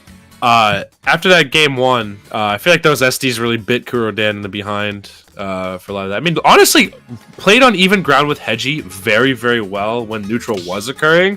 But those early stocks, man, like, I think the one of them was at 70 off that buffered air dodge off the ledge. Like, that sucks, man. Like, that's not something you're going to want to see, especially in this matchup. I mean, last time Hedgie 3-0'd Kurodan, and it would just be so tragic just to see the same thing occur if Kurodan isn't able to kind of clean it up a little bit, you know? I wish I said it because I thought up tilt was frame 10 and it is, so there you go. Oh, that's a long amount of frames for an up tilt. Yeah, it takes that long. Yeah, usually they're really fast, right? But it's active for 12 frames, so that's really nice. So that's really nice. Yeah, yeah, it does linger for a while. That's true. But either way, I'm very curious to see how this is going to go. I don't know if we're going to see PS2 again. I feel like they could potentially very well go PS2 again. Okay, going right to Battlefield though for this one. I'm very curious about this one. I know that Robin likes to jump, so Holy Water on the platforms could help Kurodan a lot with aiding in a lot of these stray hits, plus the platforms as well. But it also leaves more real estate for Arcfire to land on the ledges as well. Ooh. Oh, that's like the perfect Arcfire right there. Oh, nice! From downtown. Very, very nice. L Thunder to clear that one out clean. Uh-oh. That's the other thing, too. Big difference between Hedgie and the last set is that Hedgie is punishing a lot of these down airs and these missed up Bs, which is huge. Like, Belmont's a character that is very bad and disadvantaged and has, like, 1 or 2 good tools to help him out, or decent tools, but if you punish them, it just feels hopeless. I don't care what character you're fighting against. It's true, and having the advantage of having quick projectiles also to throw out in a lot of these situations, it leaves the whiff punish potential way higher than it normally would be if you're trying to chase Belmont typically. So, Kurodan's gotta at least be a little bit more methodical. I feel like with these down airs because they can land them into some really bad spots. Definitely. Trying to catch him jumping off the platform, looking for that up tilt. Nice. He loves it. And he's been hitting a lot of them so far as well, so why not keep going for them, you know? Ooh. Down air, good reposition right there. Hedge, you'll be ready for that next time, though, so you just gotta be ready. But either way, forward air, almost taking it down. Oh, yo, he actually caught, I think, caught the book right there. Managed to get the pressure alleviated off of himself and Hedgie. Ooh! Up tilt, not enough. Not a kill move, though. Yeah, I think, honestly, a good idea for a mix there is to short hop and then land in up tilt, like, so you mess up their DI, like, they think you're gonna fair back air. I actually never, that is a new idea I'm gonna try to use in my own gameplay, honestly. That's pretty cool. I think that's kind of sick, like, because everyone's gonna DI. You're standing on the ground there, your only option is to up tilt, really. You could try to up smash, I guess, but it has a big wind up, so. You can also shield poke if they're shielding on the platform as well. True. But big down smash coming out, and man, this is looking worse and worse for Kurodan as this progresses. You still need to find the KO, committing to. Oh, this is what we saw the last time. Look at that, dude. That was like 40%, but does not matter. Big back 40% swing. It's wild. Oh no, this is bad. This could be a stock. Oh my god. On the top platform too, of all places. Nice. Okay, the awareness. I like it. That was like a perfect axe right there. Try to catch him neutral getting up because you could do axe to F smash. It actually combos. Okay, Kurodan being rewarded for a lot of his patience right there, but Hedgie managing to find solid ground on the stage once again, and off stage as well, avoiding the discard. Oof. Oh, he did not neutral get up into that. Come on, that's what we look for all day. He's very lucky that Hedgie didn't have a spell charged up either. Silo. Okay. We'll be seeing you. It's over. Goodbye. We'll be seeing you. Oh god. That was all of them. The summit, man. You brought that from the West Coast over. Jeez. It followed me, you know. But either way, game 2. Going down to Hedgie, very, very clean stuff. Just looking good. I mean, Kurodan was looking so good in that last set, but maybe Hedgie, maybe it's just Hedgie's night in this matchup. I want Hedgie also being a vet when it comes to these online brackets as well. He is very, very used to making it very deep, so I have to imagine that bracket stamina is at an all-time high. Also, just looking really good. Like, again, it's the reward on hit that Hedgie has been able to get. One of those arc fires always just leads into something so much greater.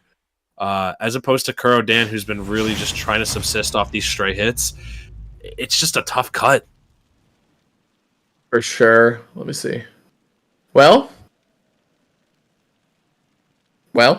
suspense. Going into, there you go, PS2. I was just waiting for the stage. This song is my favorite. No, maybe not my favorite. I actually start off with I was gonna say, on this stage, the music goes crazy on this stage. Music is so good. It's true. I'm very thankful. I mean, the library in this game is unreal. Yeah. Like, unreal good. Like, probably the best video game OST in any video game. I don't know if that's cheating a little bit. I think that's cheating because it just has all the best games and took all their music. Like, I feel like it's the best collection of video game music. Well, honestly, the original songs are really good too, though. It's true, though. Oh, man. Good. Instant tether right there. Surviving. Yeah. It's funny, before we... Oh, what's he got? Up B? That's it. That's it. Combination right there from Kurodan. So clean. Love that. Like you said, Rube Goldberg. Yeah, definitely needed that Rube Goldberg too, I feel like. If there's anything to juice you back into the game, or the set right here, it's definitely that explosive startup right here. Because as a Belmont player, like, the serotonin level have to be off the charts when you hit something like that. It's especially because it's on stream, like, you could just clip it. It feels so good. Like, it's awesome. But also, at the same time, it's crazy because this character, to succeed, absolutely needs to hit things like that. Like, it's just, it's optimal. Like, that one's cool looking, but it's optimal, which is, it's tough. It's really, really tough. But, yeah, man. Talk about the soundtrack to this game again. Like, oh, hold on. Projectile Warfare. Oh, get out of my face. That was such a good fair. We are moving into a more advantage state-oriented meta. Like, players are getting smarter and smarter and with how to take stocks faster and faster. Yeah. So you really, especially at this point in the meta, need to have those things hit. With alley-oop right there. Yeah, exactly. I was gonna say, like, I thought that Hedgie had saved him, but actually able to take that one down. Nice arc fire there too, creating a little bit of a path for himself. People are just getting hit by these full screen projectiles. It's just happening all night. Oh, Okay. Well, he did fire off a spell right before he met his demise right there, so maybe just a little bit of an oopsie. But you know, Kurodan using the oopsies to his advantage.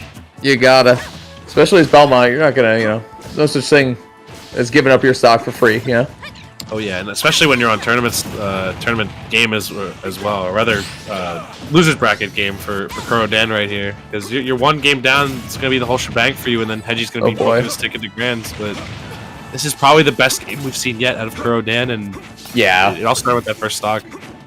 for sure. Oh wow, the coverage right there was amazing. Actually catching that down air. Hedgie's so good with the sharking though. Oh, I think we saw an attempted Thoron come out, but it might have actually gotten stuffed by either the cross or the holy water hitbox. Cross I mean, again, axe again. Up. Ooh. These up tilts are coming out. Oh, nice. That up smash is crazy. Again, Hedgie does such a good job defending against Kurodan when he's coming back from above. Uh-oh. He's been playing Rich Shield very well. Like, kind of just staying grounded, not really taking the opportunity to move in a lot of these situations, just shielding, charge up the spell a little bit more, and then get back into the action. Yeah. Ooh, uh-oh. This is where Belmont loses matches for sure. This is dangerous. No more Tomo, but still. Oh my god.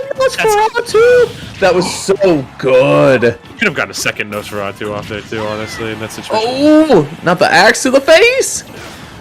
Ooh, gotta watch these landings. Kurodan, Yeah. very, very favorable spot right here. Oh, just a little bit short right there on that one. Oh, yes. Oh, dude, I think... Yeah, oh, it was Corrin. I was gonna say that's the Belmont trailer, but it was actually forward smash beating out or outranging Corrin's forward smash, not Robin's. That's crazy. Similar though, for sure. I can't really remember that. That was Yeah, I like ever the ago.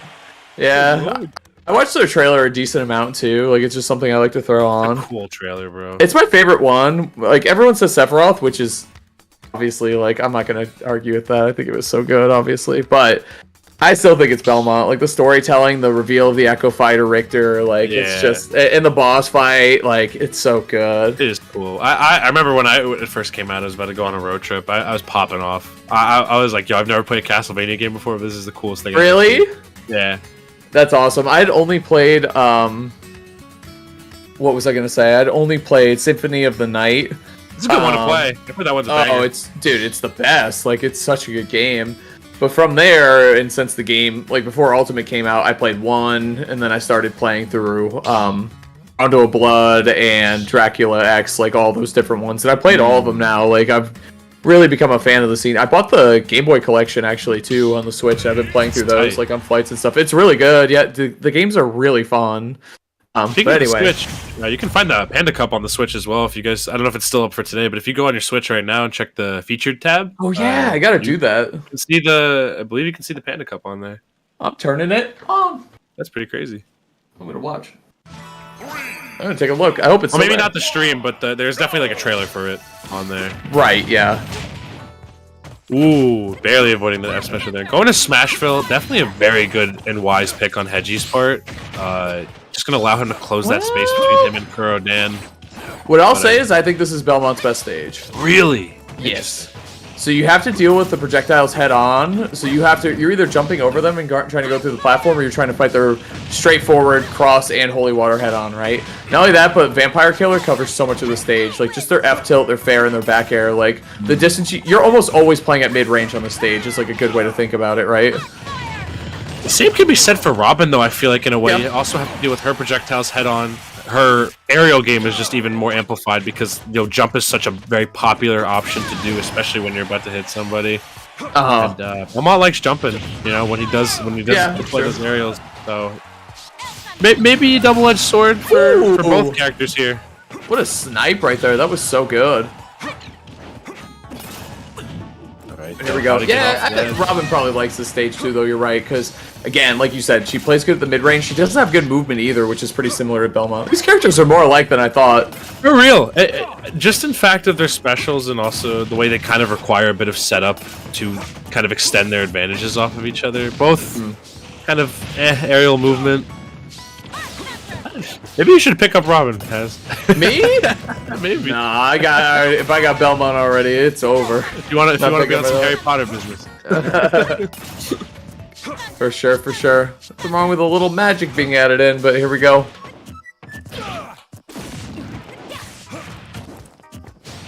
Alright though, just center plat being such a huge focal point for Hedgie to try and get a lot of these startups, but also has to manage to get off it as well, as Kurodan has done such a good job of sharking under platforms this entire set. His usage of up tilt has been insane. For sure. Alright, messing up that holy water a little bit. Just chucking the Just whole a thing little out. bit. It's not that easy, honestly. Like, you think you would have it down every time, but there's always different heights, too, like, depending on when you jump and how you throw it and stuff. So, or if you don't jump. Oh, the insta-tether, though, working out. Wow, what an alley-oop right there from Hedgie, but not going to take the stock just yet. Still, though, yeah, no one can underestimate. Remember that Robin can do 2 aerials and 1 full hop, so really got to watch out for that. Right. Alright.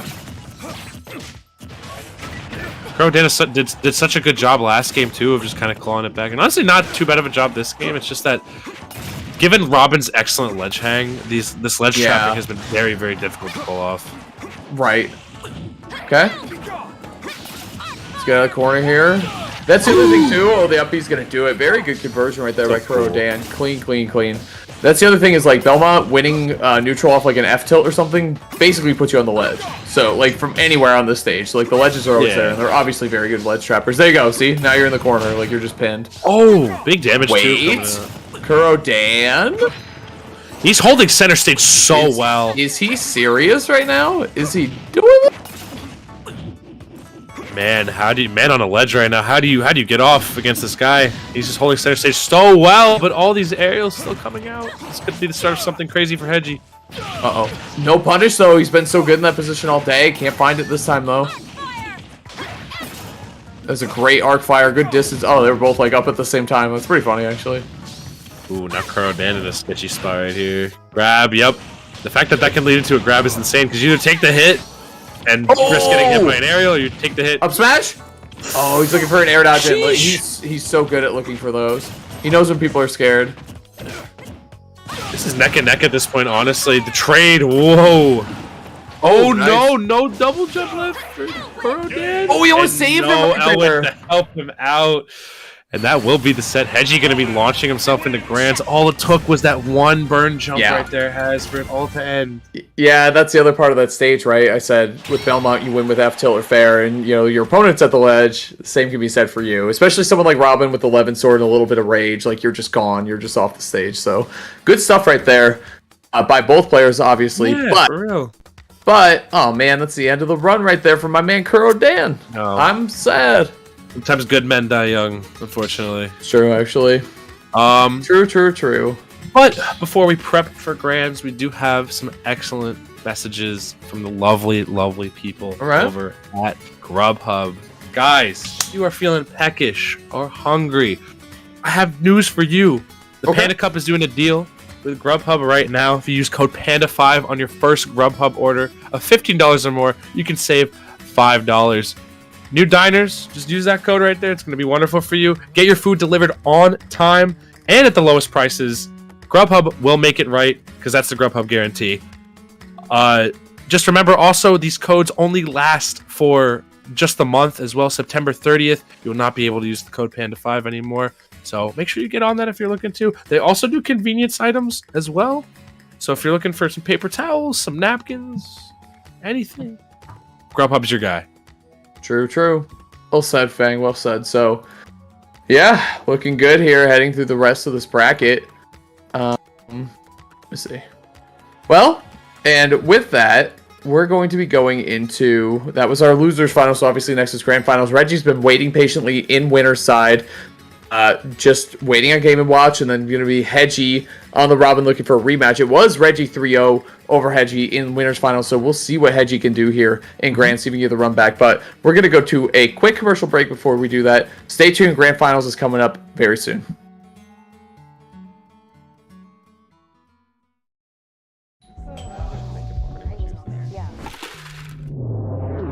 Grubhub delivers convenience items. Grubhub delivers convenience items?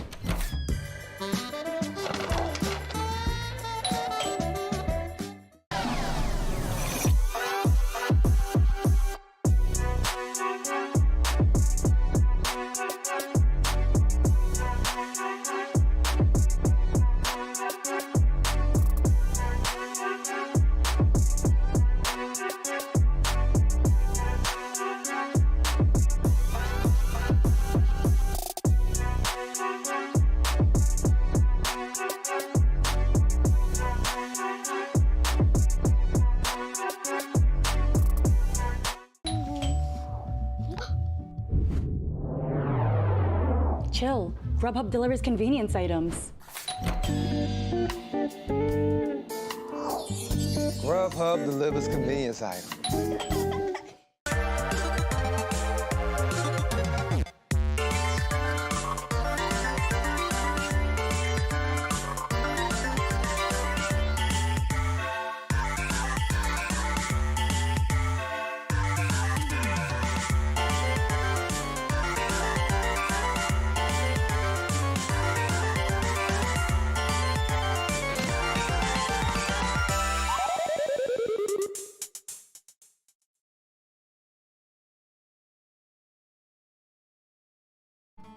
Guys, welcome back to Grand Finals here at the Panda Cup online qualifier, Mexico qualifier number 4. So this is the very last qualifier before the regional qualifiers start. So obviously, I think these two players have been well qualified already, but congrats to all the players already in top 8 who have gotten those sweet points to bring them into the top 32. But we've got the two big dogs in this bracket fighting off. We got Reggie Shikemi and Hedgie duking it out right here. We did see these two play in winners finals where Reggie took it pretty handedly, 3-0, exhibiting some incredible patience, honestly, against Hedgie. How do you feel about this one? That and the rushdown was so good from Reggie, too, because he came out, remember, he bucketed and then upbeat immediately, filling the bucket a little bit, but also getting an upbeat to, like, get out of there and do a little damage. Like, I don't know, I feel like Reggie was just, like... I think we saw Reggie play earlier against some characters he's less familiar with, like Steve, and we saw him play at a very slow and easy tempo, but it definitely looks like he knows the Robin matchup, so we'll see how Hedgie adapts here after a really good set coming up through losers finals, too. I am a little sad we didn't get to see any of the Piranha Plant. As a character I always love watching more of, just crazy the people who decide to play that character are with the character. So, but I don't know, I could, we see the brackets here for both of them. Hedgie really doing an impressive job, taking out Parentheses, Ray Sherrick's, Kurodan twice in this bracket as well. So, that's, facing some interesting matchups definitely for Robin to kind of navigate through, but very, very solid run all the way through, for sure. Definitely. We'll see the adaptation that they have over the Reggie set, too. So, yeah, I don't know, man. It should be a good one, Fang, here coming up to Grand Finals. If Reggie just looking nigh flawless this entire bracket, I mean... Taking out some of the most stacked seeds in the bracket. I mean, you had pretty much everyone that Reggie fought this bracket has made top 8. So, beating BC 3-0, or rather beating BC 2-1, actually breaking out the Piranha Plant against Yellow the Rar's Pikachu. Yeah. Very curious to see how, because I feel like Game & Watch does phenomenally against Pikachu. We see a Nail Biter Game 5 against Rezo, and quick 30 on Hedgie as well, so my man looking solid as ever this bracket. Definitely, yeah. Top to bottom, left to right. No weak result today, that's for sure. Like you said, Fang. Getting into it here too. I know, I would like to see the plant too. I love when like when Sen does that. I love seeing so plant cool. being played. He's such a unique character, right? But I don't think we're gonna see any plant here today. Should be the Game & Watch throughout. Trying to close out the night on a high note here, but we'll see. We'll see what Hedgie has to say about it.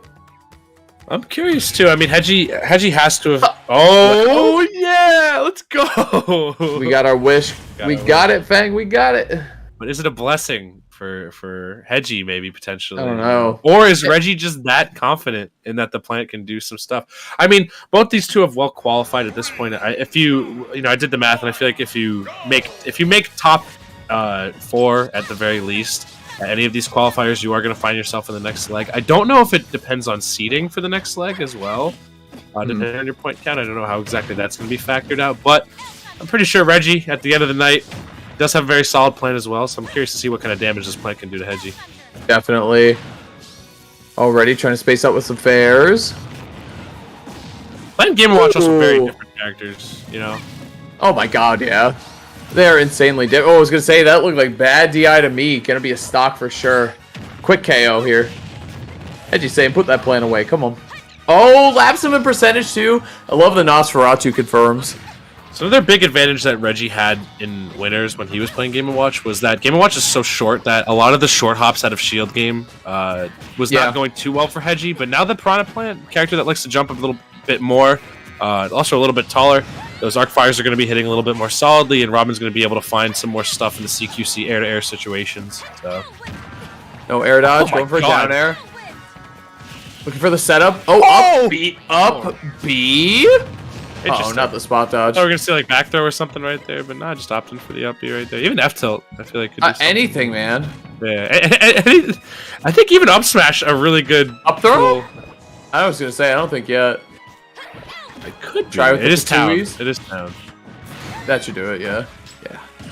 Good there on that up throw. That one's going to do it. 57% though. What a Nosferatu again. Just got to look at that. The extra survivability does a nice chunk of damage to the plant. Now we're looking at this nice little lead that has been built up. The benefit here is that a lot of plants' moves are not too safe on shield. Patui's like a pretty good, interesting tool to use in a lot of these situations. You also got the poison cloud. Look at, I mean, fully charged, that thing lasts a really long time and can do a lot of damage. Ooh. It's a big zone. Actually, a huge trade right there. That was good damage, and it pushed Hedgie back off stage. So we'll see what this plant does. Very quick jab, one right there, getting it done. This is gross. Tech piece was crispy. It's still going too. Oh my god! It's the needle though. How do you make it through that and the reversal? This is wild. Plant pretty heavy though, but one of those definitely gonna lead to the Thoron. But now Reggie actually finding a second lease on life here. Elwind is not looking too primo right there, and there's not too much Elwind left in the tank honestly for Robin right here. So yeah, getting into that jab KO territory too for both players. Honestly, I mean plant jab frame 2. There you go. Thoron is gonna nice, very nice too. I mean Hedgie does not really mess with Thoron. Oh my good, the setup right there. That was use the Patui to chip away at the shield, drop it, and then go right into an up smash. That was really nice. I kind of want to play Plant. That's what I'm feeling right now. That is crazy, dude. Very cool character. Albeit not a very good one, but that's all right. Okay, Patui. Oh no! All right, Reggie's cooking. Reggie's cooking, bro. Doesn't need the Game & Watch neutral B to be cooking in this situation. Oh no! Still though, this is bad. This is really bad. Oh, the heavy commitment though. Still patient. Reggie's not like falling for any of these. You know, Hedgie's tried that kind of bait a little bit at a time, but it has never panned out for him, especially against Reggie. Frame 2 jab again. What's the setup gonna be? That's so scary. Like, is that it? From downtown? No, these nairs not connecting. But he just runs right through the bear pressure. Reggie's got nerves of steel, man. What? Up throw? Yeah, I would do it just cause. You know which movie we haven't seen? We haven't seen a lot of down B, the extension. Yeah, I think that's gonna do it. Yeah. Plant almost taking it a game there, but just falling short. Nice job there by Hedgie taking down the first game. But looking good, honestly, with the plant. Like, the plant did not really falter, and honestly, like a lot of the situations where Hedgie was forced to kind of retreat because of all the aerial pressure going on from Reggie, that was crazy. The neutral air not connecting and threading the needle around that Patui was just simply amazing offstage play there from Hedgie to stay alive. Got the little bit of a slipstream too in that up B. Like that thing is made for weaving kind of through pressure as quickly as possible, because if you can't, you just get clipped by whatever you're gonna go into. Right. That is correct. Here we go. I think looks like Reggie's staying actually on the plant. Yep. Got a set to lose, so you might as well. Not like anyone put a ton of points on you or anything, Reggie. It's true. There is Twitch chats. Sweet Twitch points at stake here. So True. if you're a gambling man, you gotta be crossing your fingers right now to see if this plan is gonna pop off. But honestly, that game could have gone either way. Man. Yeah, definitely. Remember the up B punish too? What the heck was that? I didn't know Play could do that. Well, I don't think he really should. But Tui also doing such a good job of catching the Robin ledge hang because of how bulky she kind of is with that robe. Right. And it comes in such an interesting arc. Like, it comes almost directly on top of you. Kind of like a Belmont axe, but like not as arc-based, if that makes any sense. It's like a little more tight in the angle. The thing I like is that when you trade with it, he drops it and it can just hit you. Like, I think that's so good against people who mash a lot, so... that's why you're not seeing it a whole lot against Hedgie. Hedgie's very, methodical and kind of zones out a lot more than that, so... Yep, big so active. active. Sheesh. That could have been very, very bad for Reggie if he didn't avoid that. But still, man. Hedgie's setups are insane. Like, he is just able to keep applying so much pressure. Even Wow, when you're get just out of trying to here. recover. Godlike conversion right there. KOing, taking the first stock here. That was a confirm. He said, get off this plant. Come on, man. Reggie smells definitely blood in the water at this point. Yeah, Reggie trying to find something here. He's just getting hit a whole bunch for just plant just being a little too tall. Wow, did you see that? Woo. It was nuts. All right, get off this plant. Come on, man. I've had enough. Enough. I got Hedgie in my name, bro. I know how to deal with plants. It's true, yeah. I'm out here. Down throw. Yeah, and again, not falling for any of the Patui pressure, just knowing he can fade back safely. Reggie, though, getting the first stock off, I believe, with that down smash right there. Still, though, man, Hedgie is so powerful and potent with these punishes. I like the avoidance. So well. I like the avoidance of the L Thunder, but it just didn't matter. Look at all this. Oh, you're done. You're actually just done. Yep, that's it right there. Another confirm at the ledge. I think all of them came on the left side, too, actually. Looking at the Thoron and all the other confirms that Robin had there. So, really nice job by Hedgie making this look like a quick 2 or 3-0 Fang. Yeah, Hedgie got the coverage, honestly, for sure. I totally agree, Has. Like, yeah. Just the amount of space Hedgie was controlling. I don't know if Smashville was also necessarily a correct counterpick there. I mean, we've seen what Hedgie is able to do on that stage, i.e. the last set versus Kuro Dan. Maybe Reggie thought that the middle platform might have aided him a little bit more, but just got clipped so many times by Arcfire, got back air a lot. Oh, wait. Super powerful. Wait. We're seeing a change. I think we're going to see the Game & Watch. I think, you know, so? the fun ends here, Has. You know, no more Mr. Nice Plant. All right. I'll see it. And the Game & Watch was very dominant as well. But this, you're down 2-0. The pressure's on for this first set a little bit. The motivation might be there, though, you know? Yeah. That's like, true. I already took 2 games. I can do it here, too. It doesn't matter, but we're going to be going back to the Ville right now. Smashville's on the table. All these villagers up late. Boy. Got the owl in the back, wide awake. He's ready to go. And already, Wade, I mean, Reggie's been so hot off of a lot of these first stock, but oh my, what a catch. The air dodge into that, I don't know why you wouldn't just try to bucket. You know? What was he cooking? What was he cooking, honestly? Alright, Reggie looking a lot better yeah. with the shield game this time around.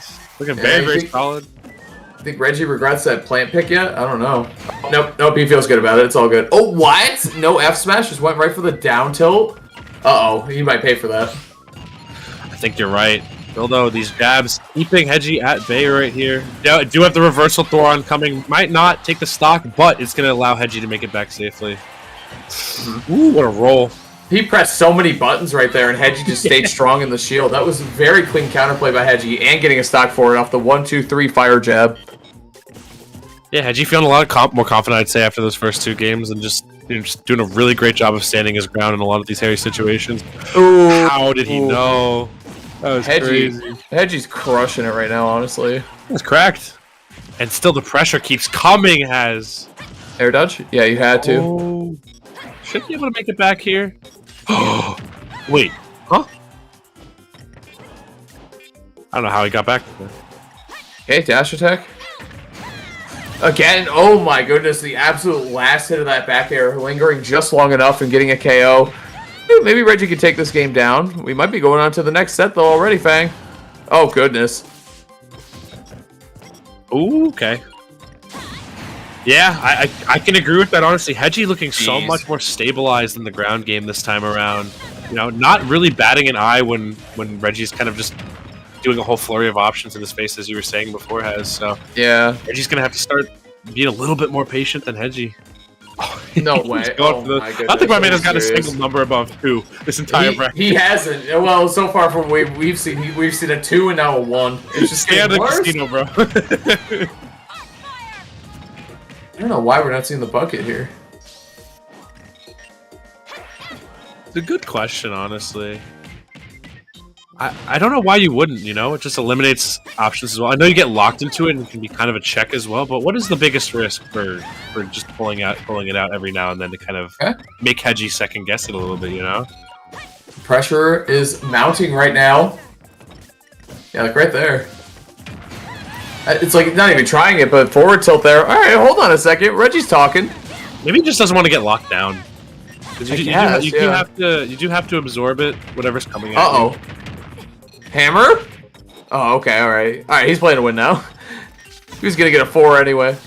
I'm wondering if Game & Watch just doesn't get that much off of the projectile, because certain projectiles make the bucket more powerful. Yeah. The stronger the projectiles used, yeah. Multi-hits can make it that kind of murky sometimes. Yeah. Gotta be careful. But, like, I don't see why you wouldn't, like, want to bucket a Thor. L Thunder right there, too. Strong enough. Oh, nice. Good coverage right there with the aerial, but could have potentially covered roll away. Down. I go into a game 4. Well, platform being shish kebabbed right there, and yeah, game 4 we might see the Game & Watch come out. You know, such ferocity being shown by Reggie Shikemi, and such tenacity as well. I mean, this Game & Watch is doing so well.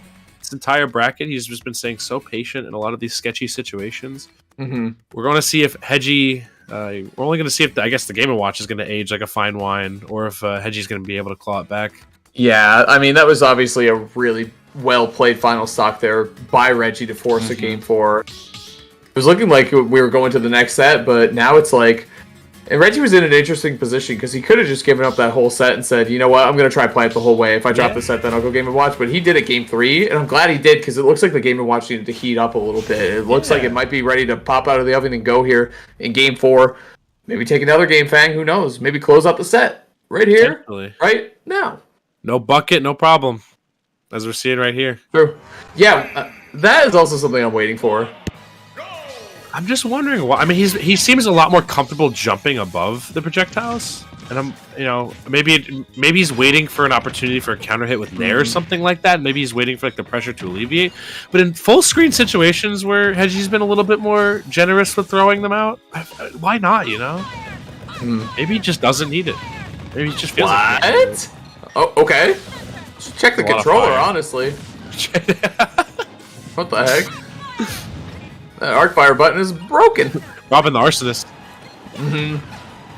Okay. Alright, though, this is where things get sketchy for Hedgie, is how to land against Reggie Shikemi. Reggie's been doing such a good job of catching with these down smash. I thought we were going to see the F-tilt pop out right there. Yeah, I did too, for sure. Yeah. Great recoveries here from Hedgie all night around Belmont, around Game & Watch. Like, everything that Hedgie's had thrown at him, he's been able to survive. Characters that are not easy to recover against either, I feel like. There's so many things that can slow you down, especially when you don't have like a active hitbox going upward and one shooting downward. Oh, but however, as I think we just commentated, it was curse. The down air, dude, that was great coverage though from Reggie. Oh, the double dash? Okay. Mario Kart, man. GameCube. Yeah, you want to watch those jumps from Ledge, man. Every Robin player will be ready for it with the Nair. And yeah, Reggie with the perfect patience. And he actually sneaks with the Nair. Yeah. That's masterful. Game & Watch can go over all this ledge pressure for sure. Oh, back air drag down? Okay. Did you see it tech, thankfully? I was going to say, I don't think you can punish that anyway. Game & Watch is so slow. Oh, goodness. Fortunate sour spot right there for Hedgie. Catching him still in the air.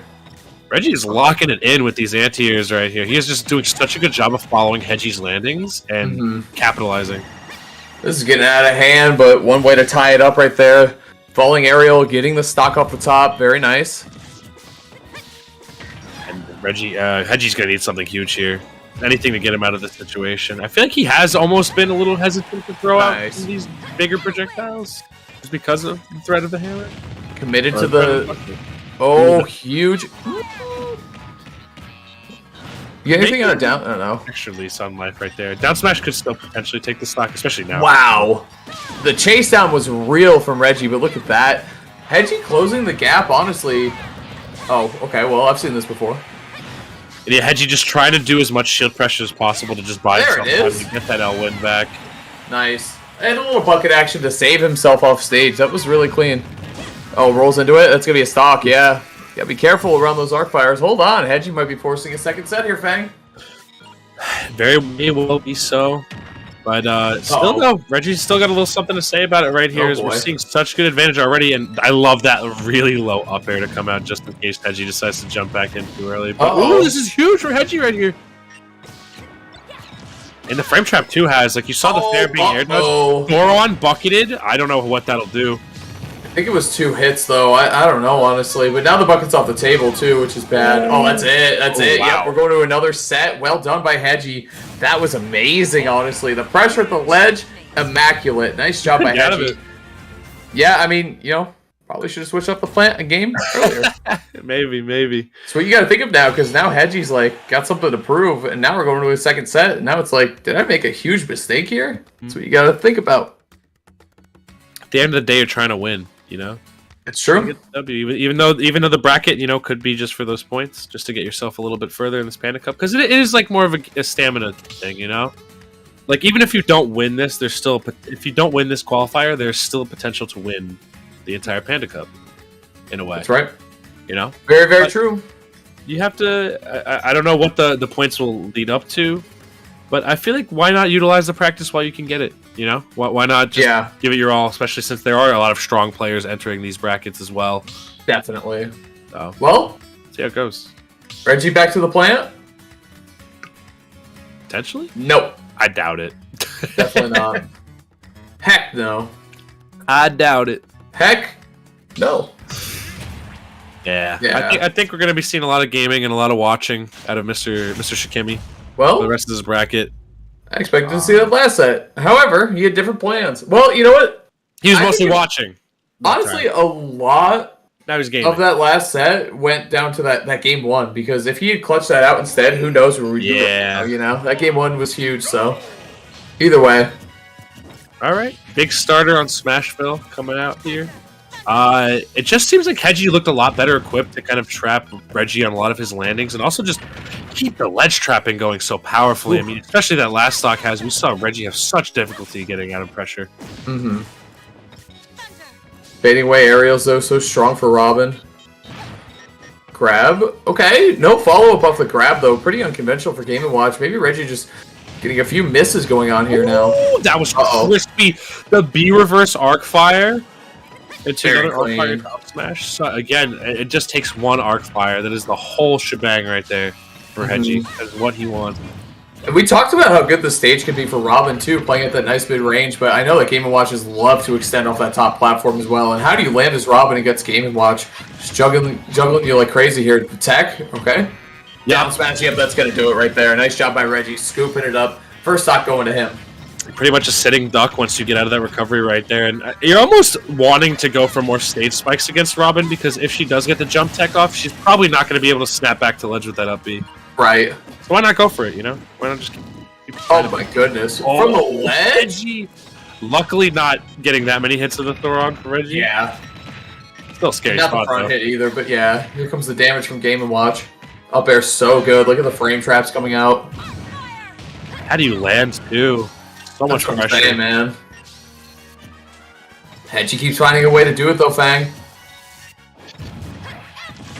Okay, another back air. Again, another recovery. Still, though, actually get clipped by the Elwind right there. Oh, my. Okay, that was... I'd say that might have been the best case scenario for Reggie right there, but no Elwind left has. That's going to be a stock. Gonna do it right there. Very nice job by Reggie. Good pressure. Oh my god, the pressure indeed. 60 already on the board right there. Just tracking Hedgie so well in the air. Oh my god, the confirms have been nuts too. It just doesn't stop. Nice setup there. One chef and then going right into the active back air. Missing again off stage though. Hedgie is just very tricky at recovering. In the trickiest spots as well too. I mean, there was no double jump left for Hedgie in that moment. Was forced to just commit to it right there. But excellent anti-air up smash right there. You don't see that polishing up too much right there. Yeah. Got him with the noggin, of course, going right to the up smash. Very, very nice. Reggie first game going to him. Yeah, drawing first blood on Hedgie. So it's up to now a little bit of a counter pick advantage stacking in the favor. I don't know if we're going to go back to that stage again. I mean, it looked good for Hedgie when Hedgie was able to get the links with Arcfire, but with that middle platform, it can be kind of sketchy sometimes, especially if Reggie's not really jumping into it too much. So I could see a PS2, could see maybe PS2 if it's not banned. I feel like that worked out really, really well for Hedgie because he was able to get such consistent damage off of Arcfire a lot of the time. Yeah. Oh yeah, absolutely. Well, let's see what they've decided. Hold on. We're gonna find out. Wildlat. That's not what I expected to see. Yeah, definitely not on my list. But crazy for this one. Yeah, for sure, for real. But it might just be able to set up in the corner here. We see a lot of projectile characters go for this, strategy of if you're gonna approach, I'll basically, force you to approach from an upward angle, which I can shut down. So we'll see. Those triple platforms, I feel like are going to aid Robin a lot in terms of the Arcfire having more real estate to set up if Reggie decides to jump the wrong way. I dare say this isn't a bad stage by any metric for Game & Watch as well, but again, we were seeing it right there, just the platform positioning right there. Very, very good for Robin to get those standing Arcfires leading to so much more damage. Reggie's got to watch his back. Yeah, bombs away there, a couple fairs. Trying to approach down in here. Going underneath the platforms is... Oh, and you get those extensions from Robin. Yeah, the double Arcfire into the up smash. Very clean. And sometimes the counter pick can be as simple as that, right? You're lining yourself up for just the most favorable condition here. I want to see this man with Bucket. I feel like we have not seen anything for the entire bracket, really, out of Reggie in name of using Bucket. I know it's very situational, but I just haven't seen the play be comfortable against a character as projectile heavy as Robin. For sure, for sure. But here we go. Yeah, can't even find the first stock yet. Bang, there it is, just as I say it. Nice shot by Reggie, but 60 is a lot on Game & Watch. It really is. I mean, we saw how early those stocks are taken by those Arcfire up smashes. Wow. I love that jab. Oh, the Arcfire, that was a miss input, though. Definitely wanted the L-win to go the other way, but... Oh, forward smash? They are swinging. He was still invincible when he took that stock. Real. He's ready. Uh-oh. Is he going to go for it? Oh, my gosh. And just keep going. Keep with the tracking as well. Okay, though. The platform actually, I think, messing up the combo right there for Hedgie. Wow. Air dodging right through him, too.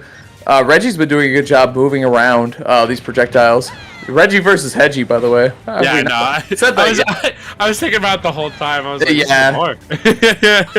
It really is, yeah. M&M bars. Yeah, yeah. And who better to cast with than M&M himself? True. Is Tweak here? Here we go. No. I had to do it to him. But here we go. Oh, what should be I was going to say the forward air. That's going to do it, too. Wow. Very nice stuff there from Reggie. That was looking like a tough match and a tough counter pick there. But Reggie able to make it work it out. And the SD, did happen for sure. Yeah. But he set that up. Like, the jab 1 into back air was pretty tricky. And especially when you're forced to tech it, you're not sure what the timing is going to be because of that jab, because of how many hits of the back air am I going to take? Am I even going to have to tech? So many uncertainties going on. But either way, we're going back to Lilac. Yeah. Yeah, that too. It was insane. Like, my boy went deeper than the 3 a.m. conversation. Like, he was just out there. True. So, but, we did see the return of the Game & Watch come to fruition in this bracket. Definitely Reggie being, all right, you got that first set, but I need to remind you which character took you out of winners in the first place.